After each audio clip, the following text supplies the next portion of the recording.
जय हिंद मेरे प्यारे साथियों, स्वागत करता हूं आपके अपने YouTube चैनल टारगेट हब में। मैं एसपी चौधरी एक बार फिर आपके सामने हाजिर हुआ हूं एनटीपीसी के प्रीवियस ईयर क्वेश्चन पेपर के साथ। जैसा कि आप सभी को पता है, हमने 17 पेपर है वो सोल्व कर लिए हैं। अगर वो पीछे वाली क्लासें आपने नहीं देखी है तो इस क्लास के आई बटन या फिर डिस्क्रिप्शन बॉक्स में उसका लिंक मिल जाएगा, वहाँ से जाकर के आप पीछे वाली क्लासें देख सकते हैं, या फिर आप प्ले लिस्ट में जाओगे तो कंटिन्यू सभी क्लासें आपको देखने को मिलेगी। चलिए शुरू करते हैं आज का सेशन। और आज अपन इस क्लास में 8 फरवरी 2021 को जो 10:30 बजे पेपर हुआ था उस पेपर का इस क्लास में सॉल्यूशन करने वाले हैं। तो जल्दी से क्लास को लाइक करें भी, जिसने भी क्लास को लाइक नहीं किया है तो एक बार क्लास को लाइक कीजिएगा ताकि हमारा भी मोटिवेशन बना रहे। और चैनल पर अगर आप नए हैं तो चैनल को सब्सक्राइब करें, पास में लगे बेल आइकन को जरूर दबाएं ताकि अपन जैसे ही नेक्स्ट वीडियो डालें तो उसका नोटिफिकेशन सबसे पहले आपके पास पहुंचे और आप तुरंत उसका लाभ उठा सको। ज़्यादा से ज़्यादा वीडियो को शेयर करना अपने सभी दोस्तों के साथ में ताकि सभी दोस्तों को क्लास का लाभ मिले, उन्हें भी पता लगे भी रेलवे एनटीपीसी में किस लेवल के क्वेश्चन आते हैं और उसे कैसे सोल्व करते हैं। पहला क्वेश्चन देखो भी आपके सामने है। अभी इसमें पूछा गया भी 18 सेब के पेड़, 21 आम के पेड़ और 39 संतरे के पेड़ पंक्तियों में ऐसे लगाए जाने हैं कि प्रत्येक पंक्ति में पेड़ों की संख्या समान हो और पंक्ति में केवल एक ही किस्म के पेड़ हो। तो पंक्तियों की न्यूनतम संख्या कितनी है जिनमें पेड़ लगाए जा सकते हैं। तो यहाँ पे एक तो आपके पास में है 18 और एक है 21 और एक है आपके पास में 39।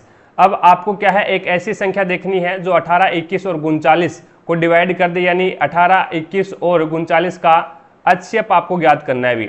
तो एक ऐसी संख्या यानी 3 है वो 18 को भी डिवाइड कर देगी, 21 को भी डिवाइड कर देगी और 39 को भी डिवाइड करेगी। तो यानी कहने का मतलब क्या है भी प्रत्येक पंक्ति के अंदर 3 पेड़ लगाए जाएंगे। प्रत्येक पंक्ति के अंदर 3 पेड़ लगाए जाएंगे। तो पंक्तियों की न्यूनतम संख्या, अगर आम के प्रत्येक पंक्ति के अंदर 3 पेड़ लगाए जाए, टोटल 18 पेड़ लगाने हैं तो कितनी पंक्ति होगी, तो 6 पंक्ति होगी। इसी प्रकार से अगर सेब और आम के अगर मैं बात करूं भी, आम के अगर प्रत्येक में एक पंक्ति के अंदर 3 पेड़ लगाएं तो टोटल पंक्तियां कितनी हो जाएगी, 7 पंक्तियां हो जाएगी। और इसी प्रकार से इसको 3 से डिवाइड करूंगा तो 13 पंक्तियां इसकी हो जाएगी। तो कहने का मतलब अभी 6 पंक्ति सेब की आ गई और 7 पंक्ति है वो आम की आ गई और जो 13 पंक्ति है ये संतरे की आ गई। तो टोटल जोड़ लो। टोटल ये यहाँ पे पूछा है पंक्तियों की न्यूनतम संख्या कितनी है, तो 6 और 7 13, 13 और 13 26। तो यहाँ पे टोटल आ जाएगा आपके पास 26, जो कि 2 नंबर ऑप्शन बिल्कुल राइट हो जाएगा। अगला क्वेश्चन देखो भी नेक्स्ट आपके सामने है 2 नंबर क्वेश्चन है। ये आपका करंट अफेयर का क्वेश्चन है, अभी 2020 में पूछा गया था, 2020 का पूछा गया है, करंट अफेयर का है। आगे चलता हूं, नेक्स्ट देखिएगा 3 नंबर क्वेश्चन है। प्रश्नवाचक चिन्ह के स्थान पे यहाँ पे बताना आपको क्या आएगा। तो इसके अंदर अगर अपन बात करते हैं भी 12 में अगर 3 जोड़ दूं, मैं 12 में 3 जोड़ दूं तो यहाँ पे 1 आया और यहाँ पे 5 आया, तो ये 15 बन रहे हैं भी, 12 और 3 15 हो रहे हैं। इसी प्रकार से अगर 12 में 9 जोड़ दूं, 12 में नीचे वाले हैं 12 और 9 जोड़ दूं आपस में तो ये 2 है यहाँ पे और यहाँ पे 1 है, तो ये 21 बन रहे हैं भी। और इसी प्रकार से 14 में 8 जोड़ दूं, 14 के अंदर अगर 8 जोड़ दूं तो ये 22 बनेंगे भी। तो 2 यहाँ पे पहले से ऑलरेडी है ही और 2 प्रश्नवाचक चिन्ह के स्थान पे आ जाएगा, तो यहाँ पे 2 आ जाएगा। तो आपका राइट आंसर क्या होगा, 2 नंबर ऑप्शन बिल्कुल राइट हो जाएगा। अगला क्वेश्चन देखो भी, एक आपकी जानकारी के लिए मैं बता दूं, अगर कोई भी दोस्त है वो ग्रुप डी की तैयारी कर रहा है, तो ग्रुप डी के प्रीवियस ईयर के जो पेपर हैं, जो कि 99 पारियों के अंदर पेपर हुए थे 2022 के अंदर ग्रुप डी के, ठीक है, तो वो सारे के सारे हैं वो मैंने इसी चैनल के ऊपर करवा रखे हैं। प्ले लिस्ट का लिंक मैंने आपको डिस्क्रिप्शन बॉक्स में दे रखा है, तो वहां से जाकर के आप प्रत्येक क्लास को है वो इजिली तरीके से देख सकते हैं, ठीक है। आगे देखो भी नेक्स्ट आपके सामने 4 नंबर क्वेश्चन है। स्थित institute of teaching and research इन आयुर्वेद आयुष क्षेत्र के में इंस्टीट्यूशन ऑफ नेशनल इंपॉर्टेंस दर्जा प्राप्त करने वाला पहला संस्थान कौन सा होगा, तो वो जामनगर में होगा भी। 3 नंबर ऑप्शन आपका बिल्कुल राइट हो जाएगा। अगला क्वेश्चन देखो भी, भारत की महान साहित्य कृतियां मेघदूत और अभिज्ञान शाकुंतलम की रचना किसने की है, तो कालिदास के द्वारा मेघदूत और अभिज्ञान शाकुंतलम की रचना की गई है। 2 नंबर ऑप्शन है वो आपका बिल्कुल राइट हो जाएगा। 6 नंबर क्वेश्चन देखो भी, नीचे दिए गए 4 शब्दों में 3 किसी तरीके से एक समान है और एक शब्द है वो जो कि असंगत है, तो असंगत शब्द का आपको चयन करना है। तो करगा हो जाएगा, बाकी है वो आपका हल है, ट्रैक्टर है और सीड ड्रिल है। ये क्या है, एक प्रकार से खेत की जुताई करने के औजार हो जाएंगे, ठीक है, किसान के औजार हो जाएंगे। करगा है वो एक प्रकार से यानी करगा एक प्रकार से आपका कपड़े बुनने का जो कारखाना होता है ना, वो करगा कहलाता है। कपड़े बुनने का जो कारखाना है वो करगा कहलाता है। लेकिन हल है, ट्रैक्टर है और सीड ड्रिल है, ये आपके किसान के एक प्रकार से अपन ग्रामीण क्षेत्र के बोल सकते हैं अभी, ठीक है। हल, ट्रैक्टर और सीड ड्रिल ये खेत की जुताई करने के उपकरण है और करगा एक उद्योग है। आगे देखो भी नेक्स्ट आपके सामने है अगला क्वेश्चन 7 नंबर क्वेश्चन है। अब 7 नंबर क्वेश्चन में आपको असंगत आकृति, असंगत जो आकृति है उसका चयन करना है। अब यहाँ पे देखो भी प्रत्येक अब लाइन के अंदर है भी, इसमें क्या है, प्रत्येक लाइन के अंदर है, यानी ये ई है भी, यहाँ पे पहली पंक्ति में 4 है, दूसरी में 4 है और तीसरी में 4 है, इस प्रकार से। और इसके अंदर भी क्या है, 4 नंबर पंक्ति, इसके अंदर भी लाइन के अंदर सेट किए गए हैं ई को, और यहाँ पे भी क्या है, ये लाइन के अंदर ही सेट किए गए हैं। लेकिन ये लाइन के अंदर नहीं है भी, 3 नंबर जो डायग्राम है इसके अंदर लाइन के अंदर नहीं है। ये जो ई है यहाँ पे, ये जो ई है मैं डायरेक्ट कर रहा हूँ, ये ई आपका यहाँ पे आना चाहिए था, ठीक है। तो इस प्रकार से जो 3 नंबर जो डायग्राम है वो क्या है, इसमें असंगत है। अगला देखो भी, निम्नलिखित में से कौन सा सुमेलित नहीं है, निम्नलिखित में से कौन सा सुमेलित नहीं है।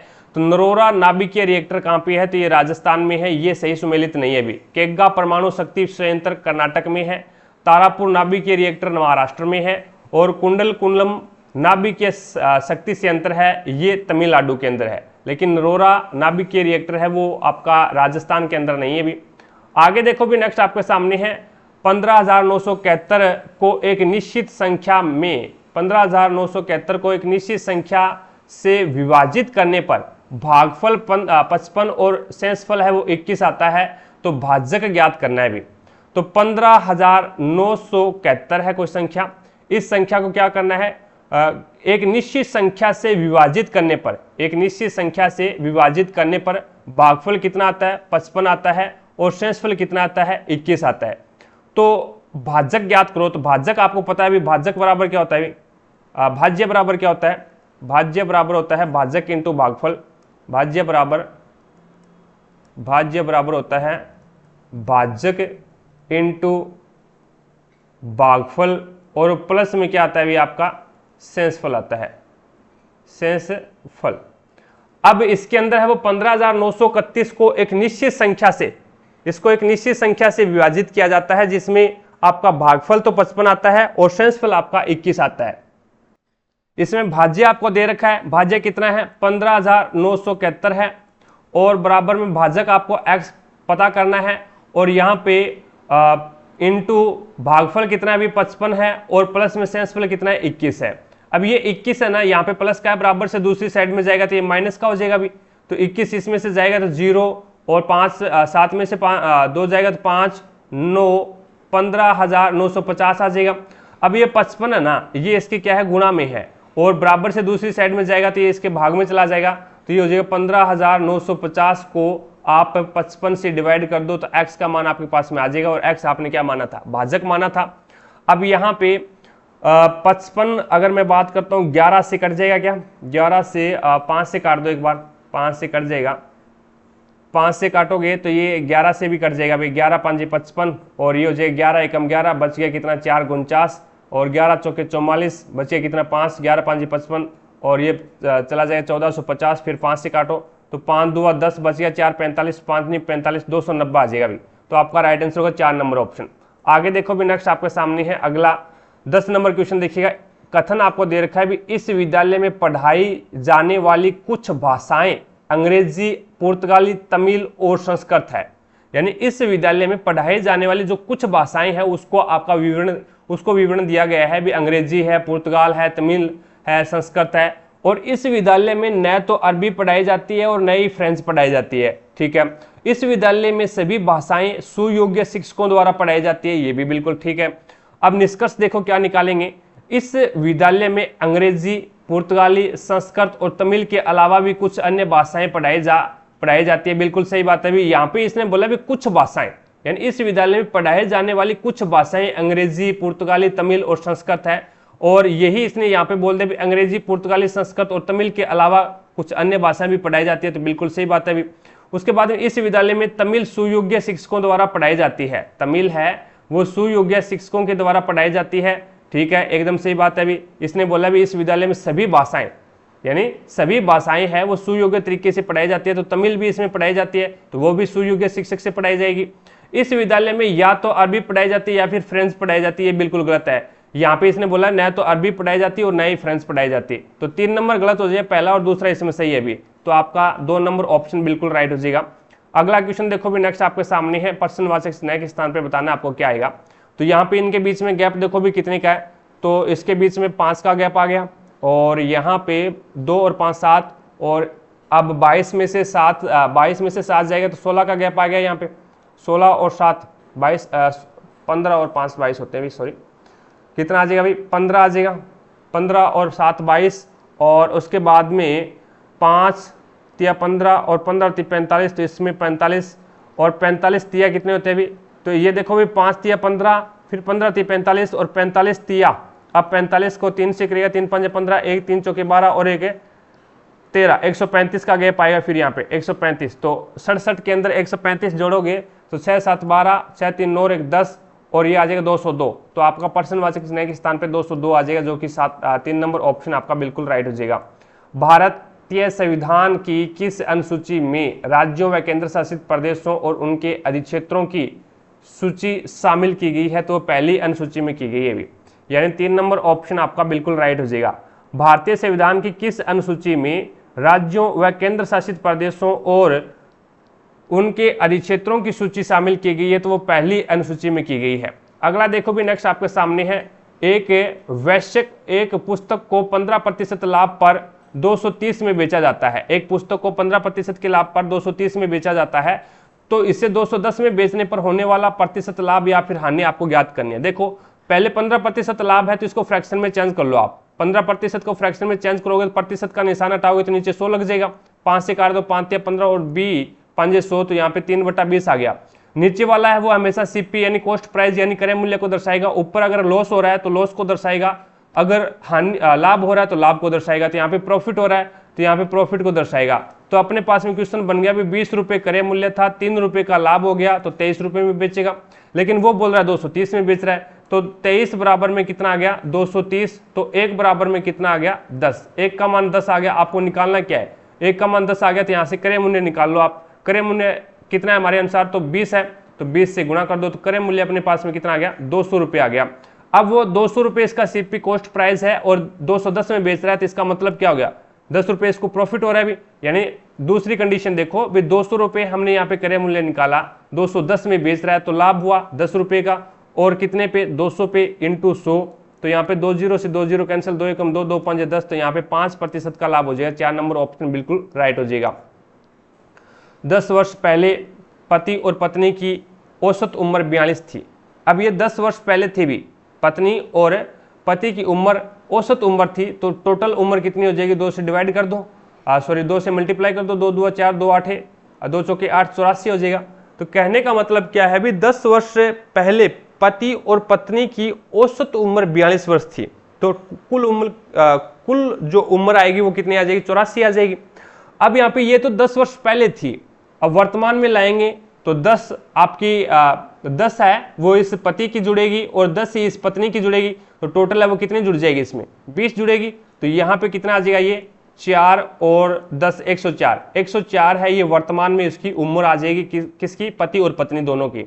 अब परिवार में पति और पत्नी और उनका पुत्र शामिल है, तो औसत उम्र है वो 39 है, तो अब 39 है लेकिन कैंडिडेट कितने 3, तो गुणा करवा दो, टोटल कितना आ जाएगा 3 7 3 निम 27, 2 3 3 9 और 2 कितने हो जाएंगे 11 117 आ जाएगा। अब इसने पूछा भी पुत्र की वर्तमान आयु कितनी है, तो 117 में से 104 माइनस कर दो भी, 3 और 1 13 आ जाएगा, जो कि आपका 2 नंबर ऑप्शन बिल्कुल राइट। अगला क्वेश्चन देखो भी नेक्स्ट, ये करंट अफेयर का क्वेश्चन है भी। आगे चलता हूँ 16 नंबर क्वेश्चन देखिएगा। 16 नंबर क्वेश्चन है, निम्नलिखित में से कौन सा आंदोलन नील की बलात्कृषि से संबंधित है। नील की बलात्कृषि से संबंधित है, तो ये चंपारण सत्याग्रह हो जाएगा, जो कि 4 नंबर ऑप्शन है वो आपका बिल्कुल राइट हो जाएगा। अगला क्वेश्चन देखो भी नेक्स्ट आपके सामने 17 नंबर क्वेश्चन है, हमें 7 और 9 में से प्रत्येक में कितना जोड़ना चाहिए ताकि इस प्रकार बनी दो संख्याओं का अनुपात 13:17 हो जाए।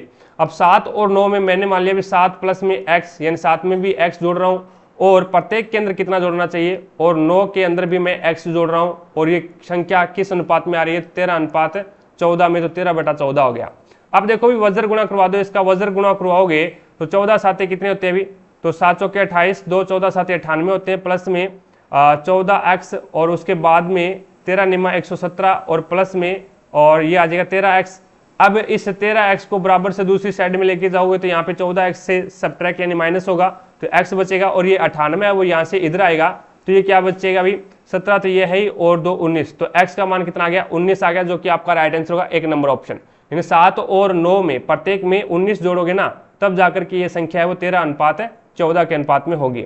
अगला क्वेश्चन देखो भी नेक्स्ट आपके सामने, भारतीय संसद का उच्च सदन किसे कहा जाता है, तो राज्यसभा को भारतीय संसद का उच्च सदन बोलते हैं और लोकसभा को भारतीय संसद का निम्न सदन बोला जाता है। लोकसभा है वो एक अस्थायी सदन है, एक अस्थायी सदन है, और ये क्या है एक प्रकार से स्थायी सदन है, इसे स्थायी सदन बोलते हैं, इसे निम्न सदन भी बोलते हैं, निम्न सदन, और इसे उच्च सदन बोला जाता है। ये क्या है स्थायी है, और इसके प्रत्येक 1 तिहाई सदस्य है वो प्रत्येक 2 साल के बाद में, 1 तिहाई सदस्य रिटायर हो जाते हैं, कितने साल के बाद में, 2 ईयर के बाद में, ठीक है। आगे देखो भी नेक्स्ट आपके सामने है अगला क्वेश्चन है, अब इसके अंदर है वो Sultan Azlan Shah hockey tournament 2019 किस देश ने जीता था, तो ये दक्षिण कोरिया ने जीता था। ये करंट अफेयर का क्वेश्चन है। नेक्स्ट देखिए 20 नंबर क्वेश्चन आपके सामने है, विविध विषयों पर वैज्ञानिक जानकारी के संग्रह व्रत संहिता को किस द्वारा लिखा गया था, तो ये वराहमिहिर के द्वारा लिखा गया था, वराहमिहिर के द्वारा लिखा गया था। 1 नंबर ऑप्शन है वो आपका बिल्कुल राइट हो जाएगा। अगला देखो भी व्रत संहिता एक संग्रह है, व्रत संहिता ये किसके द्वारा लिखा गया है, तो ये वराहमिहिर के द्वारा लिखा गया है।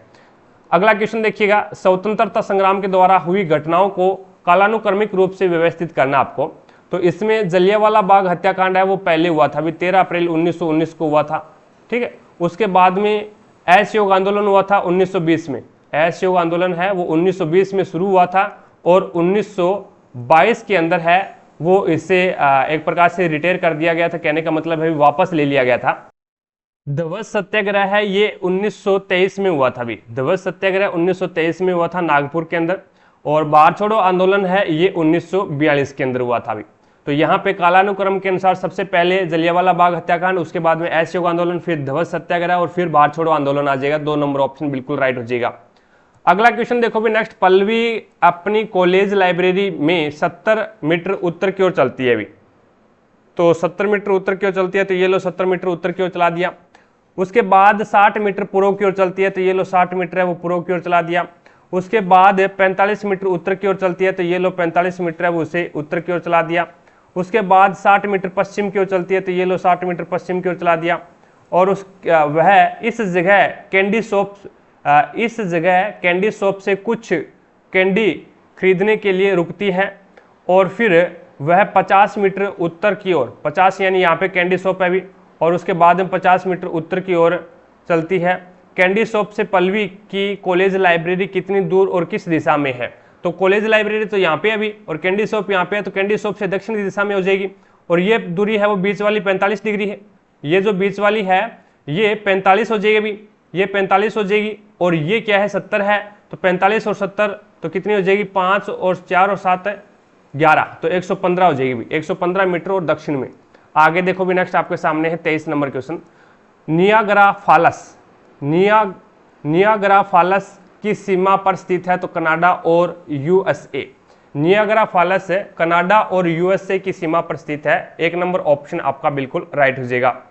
आगे देखो भी नेक्स्ट आपके सामने है 24 नंबर क्वेश्चन, इसमें बोला गया है भी एक समबहुभुज के शीर्ष पर बने अंतःकोण और बाह्य कोणों का अंतर है वो 140 है, तो बहुभुज की भुजाओं की संख्या ज्ञात करनी है। अब आपको पता है भी अंतःकोण और बाह्य कोण का योग कितना होता है, ये ग्रुप डी के अंदर स्पेशल क्वेश्चन आता है भी, और बहुत बार मैंने आपको करवाया है भी। अंतःकोण और बाह्य कोण का, अंतःकोण को मैं मान लेता हूं x और बाह्य कोण को मान लेता हूं y, इन दोनों का योग है वो 180 डिग्री के बराबर होता है। और आपको अंतर दे रखा है x माइनस में y, कितना दे रखा है, तो ये आपको 140 दे रखा है। तो आप यहां से निकाल सकते हैं, क्या निकालना पड़ेगा आपको, भुजाओं की संख्या ज्ञात करनी है।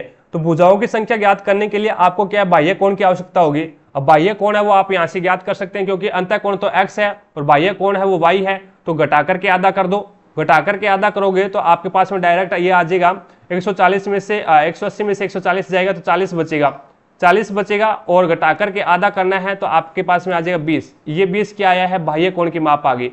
और जोड़ करके आधा करोगे ना तो ये आपके पास में अंतः कोण की माप आ जाएगी, और अंतः कोण की माप है वो कितनी आ जाएगी, तो 180 में से 20 वैसे ही निकाल लो आप, तो ये आपके पास में 160 है वो अंतः कोण की माप आ जाएगी, और आपके पास में 20 है वो बाह्य कोण की माप आ गई। अब भुजाओं की संख्या बतानी है तो भुजाओं की संख्या का फॉर्मूला होता है 360 अपॉन में अंतः कोण, 360 अपॉन में बाह्य कोण, बाह्य कोण की माप कितनी 20, तो 0 से 0 काट दो और फिर 2 एकम 2 और 18 2 36, तो यहाँ पे 18 भुजाएं आ जाएगी। तो आपका राइट आंसर होगा 1 नंबर ऑप्शन। आगे देखो भी नेक्स्ट आपके सामने प्रसिद्ध पुस्तक है यूनाइटेड माइंड्स। प्रसिद्ध पुस्तक प्रसिद्ध पुस्तक का नाम है इग्नाइटेड माइंड्स के लेखक कौन है, तो एपीजे अब्दुल कलाम है वो इग्नाइटेड माइंड्स पुस्तक के लेखक हो जाएंगे। 1 नंबर ऑप्शन आपका बिल्कुल राइट हो जाएगा। अगला क्वेश्चन देखो भी, फल आम का वैज्ञानिक नाम, एक फल है आम जिसका वैज्ञानिक नाम क्या है, तो मैंगीफेरा इंडिका, मैंगीफेरा इंडिका है ये इनका वैज्ञानिक नाम है। 3 नंबर ऑप्शन आपका बिल्कुल राइट हो जाएगा। प्रश्नवाचक चिन्ह के स्थान पे आपको बताना है क्या आएगा, 3, 8, 18, 33 और 53। तो यहाँ पे पहले 5, फिर 10 का गैप और फिर 15 का गैप, फिर 20 का गैप और फिर 25 का गैप आएगा शायद अब, और 5 और 8 3 और 5 और 3 8 हो जाएंगे, और 5 2 7 तो 78 आ जाएगा। तो आपका राइट आंसर क्या होगा, 1 नंबर ऑप्शन है वो आपका बिल्कुल राइट हो जाएगा। साथ साथ में क्लास को लाइक करते रहिएगा, जिसने भी क्लास को लाइक नहीं किया है तो एक बार क्लास को लाइक जरूर करें ताकि हमारा भी मोटिवेशन बना रहे, और चैनल पर नए हैं तो चैनल को सब्सक्राइब करें, पास में लगे बेल आइकन को जरूर दबाएं ताकि अपन जैसे ही नेक्स्ट वीडियो डालें तो उसका नोटिफिकेशन सबसे पहले आपके पास पहुंचे और आप तुरंत उसका लाभ उठा सको। अब देखो भी 6 अंकों की सबसे बड़ी संख्या आपको पता है कौन सी है, 1 2 3 4 5 और 6, और उसके बाद में सबसे छोटी संख्या का योग, तो 6 अंकों की सबसे छोटी संख्या 1 2 3 4 5 और 6, तो यहाँ पे 6 अंकों की सबसे बड़ी संख्या और सबसे छोटी संख्या तो यही होगी भाई। अब यहाँ पे देखो भी इनका योग तो 9 9 9 9 9 9 और 1 10, तो यहाँ पे आपका राइट आंसर क्या होगा, 4 नंबर ऑप्शन बिल्कुल राइट हो जाएगा। अगला क्वेश्चन देखो भी, रेशम से प्राप्त किया जाता है, तो रेशम है वो बॉम्बिकस मोरी से प्राप्त किया जाता है। आपका राइट आंसर होगा 1 नंबर ऑप्शन। आगे देखो भी नेक्स्ट आपके सामने, ब्रिटिश सेना के किस भारतीय सिपाही ने 1857 के भारतीय विद्रोह के फैलने से तुरंत पहले ही घटनाओं में महत्वपूर्ण भूमिका निभाई, तो वो थे मंगल पांडे। कौन थे भी, मंगल पांडे थे। 4 नंबर ऑप्शन आपका बिल्कुल राइट हो जाएगा। 31 नंबर क्वेश्चन देखो भी, निम्नलिखित में से किसकी स्थापना भारत के योजना आयोग के विकल्प के रूप में की गई थी, तो नीति आयोग की स्थापना की गई थी। योजना आयोग के स्थान पर नीति आयोग को लागू किया गया था। 4 नंबर ऑप्शन है वो आपका बिल्कुल राइट हो जाएगा। अगला क्वेश्चन देखो भी, कोलकाता बंदरगाह किस नदी पर बना हुआ है, तो ये हुगली नदी के ऊपर बना हुआ है भी। कोलकाता बंदरगाह है ये हुगली नदी के ऊपर बना हुआ है, तो 1 नंबर ऑप्शन है वो आपका बिल्कुल राइट हो जाएगा। 33 नंबर क्वेश्चन देखो भी आपके सामने है। अब 33 नंबर क्वेश्चन को किस प्रकार से करते हैं, अब यहाँ पे कोस 37 डिग्री और सेक इंटू सेक 143 डिग्री प्लस में साइन 34 डिग्री और ये हो जाएगा कोसेक 146 डिग्री। अब इनका मान है वो 180 हो रहा है क्या, देख लो 37 और 143 है ये, इसका मान है वो 180 हो रहा है अभी, तो 180 हो रहा है तो ये बना दूं मैं कोस 180 डिग्री माइनस में 143 डिग्री, ठीक है। और यहाँ पे क्या है, डॉट आपके पास में सेक 143 डिग्री है ही, तो इसका तो ज्यों का त्यों रहने दो भी आप, सेक 143 है तो 143 का 143 रहने दो, प्लस यहाँ पे साइन का कन्वर्ट कर दो, तो साइन में लिख दूं 180 माइनस में 146 डिग्री, तो 34 डिग्री बचेगा। और आगे क्या है भी, कोसेक 146 डिग्री है। अब आपको पता है भी एक तो 180 डिग्री के ऊपर और एक 360 डिग्री के ऊपर, इसके ऊपर है वो ये जो आपके कोस साइन टेन है, इनके मान चेंज नहीं होते भी 180 डिग्री पे और 360 डिग्री ऊपर। 360 डिग्री को मैं 0 डिग्री भी बोल सकता हूँ, तो इसके ऊपर है वो ये इनके कोस के साइन के कोसेक के और सेक के कोट के और टेन के इनके मान है वो चेंज नहीं होते, तो जो का तो ही रहेगा ये। तो इसको लिखूंगा मैं कोस 143 डिग्री, कोस 143 डिग्री। अब आपको पता है भी इस प्रकार से ये कोऑर्डिनेट होता है, भी ये पहला कोऑर्डिनेट होता है, ये दूसरा होता है, ये तीसरा होता है और ये चौथा होता है।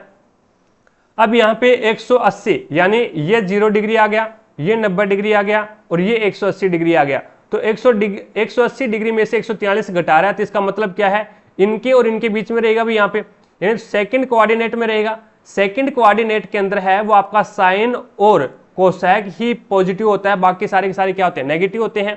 तो यहाँ पे इसका मान क्या हो जाएगा, इसका मान नेगेटिव हो जाएगा भी। तो इसका मान है वो आप नेगेटिव करोगे तो यहाँ पे माइनस का कोस 143 आ जाएगा और ये गुना हो जाएगा। ये यहाँ पे सेक को क्या लिख सकता हूं मैं, तो सेक को एक बटा कोस लिख सकता हूं अभी, सेक को 1 बटा कोस 143 डिग्री और प्लस में यहाँ पे साइन है तो ये साइन का साइन रह जाएगा और ये आ जाएगा 146 डिग्री और इनटू यहाँ पे कोसेक है तो कोसेक को क्या लिख सकता हूँ, तो कोसेक को मैं साइन 146 डिग्री लिख सकता हूँ, यानी कोसेक बराबर होता है 1 बटा साइन। अब यहाँ पे देखो भी, अब साइन 146 से साइन 146 कैंसिल और कोस 143 से कोस 143 कैंसिल, यहाँ पे माइनस का निशान है तो माइनस का 1 प्लस में 1, तो यहाँ पे माइनस का 1 और प्लस का 1 तो बराबर क्या आएगा 0। तो आपका राइट आंसर क्या होगा, 4 नंबर ऑप्शन है वो बिल्कुल राइट हो जाएगा। अगला क्वेश्चन देखो भी, नेक्स्ट आपके सामने है, दो संख्याओं का योग 30 है, यदि उनके व्युत्क्रमों का योग 6/25 है तो दोनों संख्याएं ज्ञात करो। अब देखो भी योग आपको 30 दे रखा है, मैंने मान लिया वो संख्या a प्लस बी है, बराबर में 30 है। अब इसका व्युत्क्रम का योग यानी 1/a प्लस में 1/b और इनका योग कितना दे रखा है 6/25 दे रखा है। अब यहां से अगर अपन बात करते हैं भी मान निकालें एक प्रकार से, यहाँ पे इसका एलसीएम है वो ab आ गया, तो यहाँ पे बच गया आपका b और प्लस में यहाँ पे बच गया a और बराबर में ये आ गया आपके पास में 6/25। अब यहाँ से अगर आप मान निकालना चाहो तो इसमें से मान निकाल सकते हैं भी, यानी a का मान निकालोगे ना तो a बराबर में आपके पास में 30 माइनस में b हो जाएगा भी, 30 माइनस में b हो जाएगा। ये मान आप है वो एक ही जगह रख दो, एक ही जगह रखोगे तो आपके पास में b का मान है वो आ जाएगा। तो इसके अंदर है वो इनके व्युत्क्रमों का योग आपको दे रखा है, उल्टा क्रम तो यही होगा भी, यानी ए बी हमने कोई संख्या मानी उसका उल्टा क्रम वो 1/b और 1/b और 1/a ही होगा और इनका योग है वो 6/25 दे रखा है आपको। अब वज्र गुणा कर दो, आप वज्र गुणा करवा दो पहले, तो वज्र गुणा करवाओगे तो ये हो जाएगा आपके पास में 25b प्लस में ये हो जाएगा 25a और बराबर में ये आ जाएगा आपके पास 6ab। आप देखो भी इसके अंदर a का मान रख दो, a का मान रखोगे ना तो ये आपके पास में हो जाएगा 25b प्लस में 25 और यहाँ पे a का मान है 30 माइनस में b और बराबर में ये आ जाएगा 6 और यहाँ पे a का मान कितना है भी, a का मान है वो 30 माइनस में b और यहाँ पे b पहले से है ही। अब इसको सोल्व करो भी, ये आ जाएगा आपके पास में 25b प्लस और ये 25 का 30 के साथ में गुणा होगा तो 0 25 75 750 और माइनस में 25b माइनस का 25b और बराबर में 6 का इसके साथ में गुणा होगा तो ये हो जाएगा आपके पास में 6 × 18 180 और 180 यानी 6b का गुणा करवाओगे ना, 6b का b बाहर है तो 6b का गुणा करवा दो ये, तो 180b माइनस में आपके पास में 6b आ जाएगा, माइनस के आपके पास में 6b आ जाएगा। अब देखो भी 25b यहाँ पे है और माइनस का ये 25b है, माइनस का 25b और ये प्लस का 25b तो ये कैंसिल हो गया अभी और इधर आपके पास में बच गया 750 बराबर में 180b में से 6b निकालो, 180b में से 6b अपन ने यहाँ पे सही मल्टीप्लाई किया गया। अब 6b का इसके साथ में गुणा करवाऊंगा फिर ये b स्क्वायर हो जाएगा भी, ये b स्क्वायर होगा, 6b स्क्वायर हो जाएगा भी, माइनस का 6b स्क्वायर हो जाएगा, b का b के साथ में गुणा होगा 6b स्क्वायर हो जाएगा। अब ये आपके पास में एक द्विघात समीकरण बनेगी, द्विघात समीकरण बनेगी तो ये आपके पास में इन सभी को यानी माइनस का 6b स्क्वायर और इनको क्या है इधर लेके आ जाते हैं, बराबर से दूसरी साइड में लेके आ जाते हैं, बराबर से दूसरी साइड में लेके आएंगे तो ये आ जाए आपके पास में 6b स्क्वायर और माइनस का आपके पास में हो जाएगा 180b और यहाँ पे आपके पास में प्लस का हो जाएगा 750। अब ये कट रहा है क्या, अगर 6 से कट रहा है या फिर 3 से कट रहा है तो 3 से शायद कट जाएगा ये, 3 2 6 ठीक है, 3 से कट जाएगा तो ये हो जाएगा 2b स्क्वायर माइनस में और 3 छके 18 60 भी, और प्लस में आपके पास में आ जाएगा 3 2 6 1 3 5 15 250। उसके बाद में 2 से कट जाएगा, फिर ये 2 से तो 20 स्क्वायर माइनस में 30 भी, और प्लस में आपके पास में हो जाएगा 2 एकम 2 2 2 4 और 2 5 10।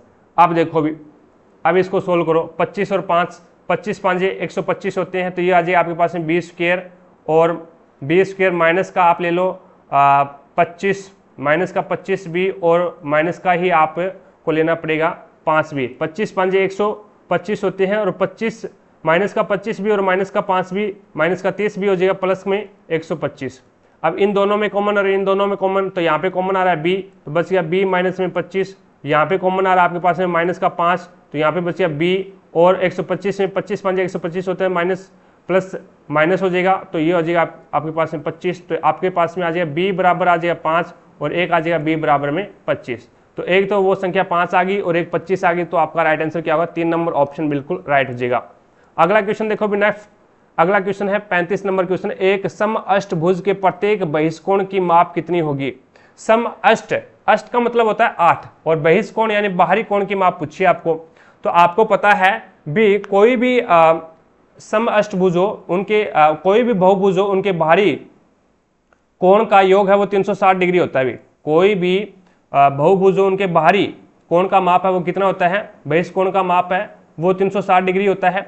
अब आपको पता है भी सम अष्ट यानी भुजा कितनी है? 8 है, तो इसमें 8 से डिवाइड कर दो भी इसको। 8 से डिवाइड करोगे तो ये हो जाएगा आपके पास में 8 चौका 32, बचेगा कितना? 4 40, 8 5 40। तो यहाँ पे प्रत्येक कोण का मान है वो 45 डिग्री होगा, और टोटल योग होता है वो 360 के बराबर होता है। तो आपका राइट आंसर होगा 2 नंबर ऑप्शन। आगे देखो भी नेक्स्ट 36 नंबर क्वेश्चन आपके सामने है। 1 से 10 दोनों शामिल तक की प्राकृत संख्याओं के घनों का योग ज्ञात करो भी। यानी 1 से लेकर के 10 तक और प्राकृत संख्याएं हैं, और ये दोनों शामिल है, 1 भी शामिल है इसमें और 10 भी शामिल है। तो प्राकृत संख्याओं के घनों का योग ज्ञात करना है। तो फॉर्मूला क्या होता है? n और n प्लस में 1 और अपॉन में 2, और इसका क्या होता है अभी? होल स्क्वायर होता है अभी। ठीक है, तो यहाँ पे n की वैल्यू कितनी है? 10, और यहाँ पे 10 और 1 11, और अपॉन में 2। इन सभी का क्या कर दो? स्क्वायर कर दो भी। स्क्वायर करोगे तो ये हो जाएगा आपके पास में 10 की स्क्वायर 100, और इंटू 11 की स्क्वायर 121, और 2 की स्क्वायर कितनी होती है? 4। 4 एकम 4 और 25 चौका 100। अब 25 का 121 के साथ में गुणा करवा दो, 25 एकम 25 बच गया, 2 25 2 50 और 2 52, 5 और 25 एकम 25 और 5 कितने होते हैं? 30। तो 30 25 आपका इसमें राइट आंसर हो जाएगा। आगे देखो भी नेक्स्ट आपके सामने है 960 सेंटीमीटर लंबी छड़ की 960 सेंटीमीटर लंबी छड़ से स्टिक 17 सेंटीमीटर लंबाई वाले अधिकतम कितने टुकड़े किए जा सकते हैं? कहने का मतलब ये है भी एक छड़ है 960 मीटर लंबी, ठीक है, और उसके टुकड़े करने हैं 17 सेंटीमीटर के टुकड़े करने हैं। अब कितने टुकड़े होंगे? तो यहाँ पे 17 से इसको डिवाइड कर दो भी। 17 से इसको डिवाइड करोगे तो ये हो जाएगा आपके पास में 17 के 17 कितनी बार चला जाएगा भाई? इस प्रकार से कर लो, 960 अपॉन में 17, तो ये अगर मैं भाग दूं इसमें 17 5 85, 5 बार चला जाएगा भाई। 17 5 85 होते हैं, तो ये बच गया 1 और ये 1 110 आ गया। और उसके बाद में इसमें अगर अपन बात करें भी 17 का, फिर 17 7 119 ज़्यादा हो जाते हैं, तो 17 7 119 होते हैं, तो 17 छिक्का कितना हो जाता है अभी? 7 छिक्की 42, 4 और 6 कम 6 और 4 10, तो यहाँ पे आ जाएगा 102। तो आपके पास में बच गया कितना? तो ये बच जाएगा 10 8 बच जाएगा। तो यहाँ पे आपके पास में लंबाई यानी 17 सेंटीमीटर लंबाई वाले अधिकतम कितने टुकड़े किए जा सकते हैं? तो अधिकतम 56 टुकड़े ही किए जा सकते हैं। अधिकतम है वो 56 टुकड़े ही किए जा सकते हैं। तो 4 नंबर ऑप्शन है वो आपका राइट आंसर होगा। बाद में क्या है? एक 8 सेंटीमीटर का टुकड़ा होगा फिर, क्योंकि सेंसफुल यहाँ पे 8 बचाना है, तो 8 सेंटीमीटर का टुकड़ा होगा बाद में। 17 सेंटीमीटर के 56 टुकड़े किए जा सकते हैं। आगे देखो भी नेक्स्ट आपके सामने है 38 नंबर क्वेश्चन। रिंकू दीपक की तुलना में 2 गुना कुशल है, कोई दिक्कत नहीं है, और वे एक साथ मिलकर के किसी कार्य को 28 दिन में पूरा करते हैं। देखो भी, ये रिंकू है और ये दीपक है, और रिंकू है वो दीपक की तुलना में अधिक कार्य कुशल, दुगुना कुशल है। तो दीपक अगर एक कार्य करता है एक दिन में, तो ये दुगुना कुशल है, तो ये एक दिन के अंदर 2 कार्य कर देगा। अब दोनों मिलकर के 28 दिन के अंदर किसी कार्य को पूरा कर देते हैं। तो कहने का मतलब ये क्या है? ये इसकी क्षमता आ गई, ये इसकी क्या आ गई? क्षमता आ गई।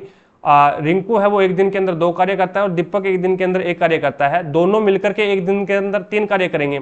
तो यहाँ पे टोटल कार्य कितने 28 है। अब इसने बोला भी रिंकू अकेला उस कार्य को कितने दिन में करेगा, रिंकू है वो अकेला उस कार्य को कितने दिन में करेगा, टोटल कार्य कितने हो गए, तो टोटल कार्य है वो 3 × 28 हो गए। और एक दिन के अंदर रिंकू है वो 2 कार्य करता है, तो 2 से डिवाइड कर दे, 2 एकम 2, 14 2 28 और 14 42, तो यहाँ पे 42 दिन के अंदर है वो रिंकू उस कार्य को कंप्लीट कर देगा। क्यों? क्योंकि रिंकू दीपक की तुलना में दुगना कुशल है, दीपक की तुलना में दुगना कुशल है। तो दीपक अगर एक कार्य करता है तो रिंकू 2 कार्य करेगा, लेकिन कोई कार्य है उस कार्य को दोनों मिलकर के 28 दिन में पूरा करते हैं। तो हमारे पास में इसकी क्षमता तो दे रखी है भी, एक दिन के अंदर 3 कार्य करते हैं दोनों मिलकर के, 28 दिन के अंदर कितना कार्य कर देंगे, तो 3 × 28, मैंने इसको काटा नहीं, मल्टीप्लाई नहीं करवाया। अब उसके बाद में इसने बोला भी रिंकू अकेले उस कार्य को कितने दिन में पूरा करेगा, तो रिंकू है वो अकेला उस कार्य को कितने दिन में पूरा करेगा, तो रिंकू एक दिन के अंदर 2 कार्य करता है, तो 3 × 28 कार्य है वो कितने दिन में करेगा, तो 2 से डिवाइड कर दो तो 42 दिन में करेगा भी। आगे देखो भी नेक्स्ट आपके सामने है 39 नंबर क्वेश्चन, करंट अफेयर का क्वेश्चन है भी। अगला क्वेश्चन देखिएगा, ये भी आपका करंट अफेयर का क्वेश्चन है, 40 number question. Next 41 number question देखो भी। अब 41 नंबर क्वेश्चन में आपको यहाँ पे प्रश्नवाचक स्नेह के स्थान पे बताना है, ये रहा प्रश्नवाचक स्नेह, इस स्थान के ऊपर बताना है आपको क्या आएगा। आप देखो भी अगर अपन बात करते हैं तो यहाँ पे 4 और 5 9, इसका अगर योग करवाते हैं 4 और 5 9, 9 और 2 कितने होते हैं भी, 9 और 2 4 और 5 9, 9 और 2 11, 11 और 5 11 और 4 15, यानी इसका योग 15 आ रहा है। अब देखो भी इसका योग 15 आ रहा है, 7 और 1 8 है, 8 और 7 कितने होते हैं भी 15 आता है, तो इसका योग भी 15 आ रहा है। इसी प्रकार से इसका योग देखो 3 और 2 5, 5 और 9 14, 14 और 1 15, तो इसका योग भी 15 आ रहा है। यानी इस प्रकार से इसका योग कर रहा है भी, नीचे ऊपर से नीचे है वो इसका योग कर रहा है, तो 15 हो रहा है सभी का योग। 7 और 4 11, 11 और 2 कितने होते हैं भी, तो 11 और 2 है वो 13 होते हैं, 13 में कितना जोड़ोगे तो 15 हो जाएगा, तो 2 जोड़ना पड़ेगा, तो यहाँ पे प्रश्नवाचक स्नेह के स्थान पे क्या आ जाएगा 2 आ जाएगा। 4 नंबर ऑप्शन आपका बिल्कुल राइट हो जाएगा। एक आपकी जानकारी के लिए मैं बता दूं, अगर कोई भी दोस्त ग्रुप डी की तैयारी कर रहा है तो प्रीवियस ईयर के पेपर है वो मैंने आपको करवा रखे हैं। 2022 के अंदर है वो ग्रुप डी के 99 पेपर हुए थे भी, और टोटल है वो मैंने इसी चैनल के ऊपर करवा रखे हैं। प्लेलिस्ट का लिंक मैं आपको डिस्क्रिप्शन बॉक्स में दे रहा हूं, तो वहां से जाकर के आप है वो उन क्लासों को भी आप देख सकते हैं। अब देखो भी इनमें से कौन सा भारतीय राज्य शीर्ष 5 वन आच्छादित प्रदेशों में शामिल नहीं है, तो वो पंजाब है वो इसमें शामिल नहीं है। 4 नंबर ऑप्शन है वो आपका बिल्कुल राइट हो जाएगा। अगला क्वेश्चन देखो भी 43 नंबर क्वेश्चन आपके सामने है। इसने बोला भी यदि किसी समांतर चतुर्भुज के एक कोण का माप सबसे छोटे कोण के 2 गुने से 39 कम है, तो समांतर चतुर्भुज के सबसे छोटे कोण का माप क्या होगा। अब आपको पता है भी समांतर चतुर्भुज के 2 कोणों का योग है वो 180 डिग्री होता है, क्योंकि यहाँ पे आम समांतर चतुर्भुज की जो रेखाएं होती है वो आमने सामने की समांतर होती है, आमने सामने की समांतर होती है और बराबर होती है, इस प्रकार से होती है।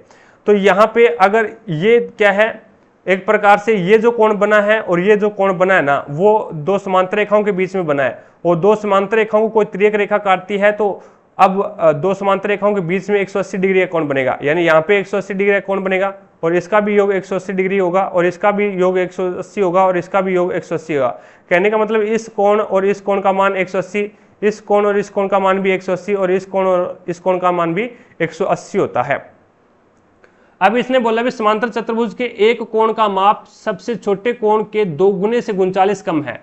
अब सबसे छोटा कोण मैंने मान लिया x है, उसका दुगुना यानी 2x और से 39 कम है, से 39 कम है, यानी एक कोण का माप सबसे छोटे कोण के 2 गुने, सबसे छोटा कोण x है और उसके 2 गुने से 39 कम है, तो 2 गुने से 39 कम है, तो यहाँ पे 39 इसमें से कम कर दो और बराबर कर दो, कोई दिक्कत नहीं है।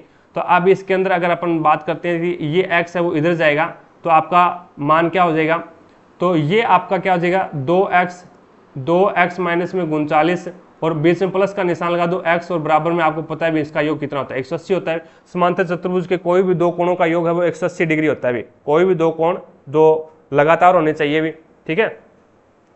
अब यहाँ पे अगर इसकी बात कर रहा हूँ तो इससे ये आमने सामने के नहीं, ये कोण तो इससे ये चलो ये कोण हो जाएगा, या फिर ये कोण तो ये कोण, यानी इन दोनों के कितने होते हैं 180 डिग्री मान होता है इन दोनों का।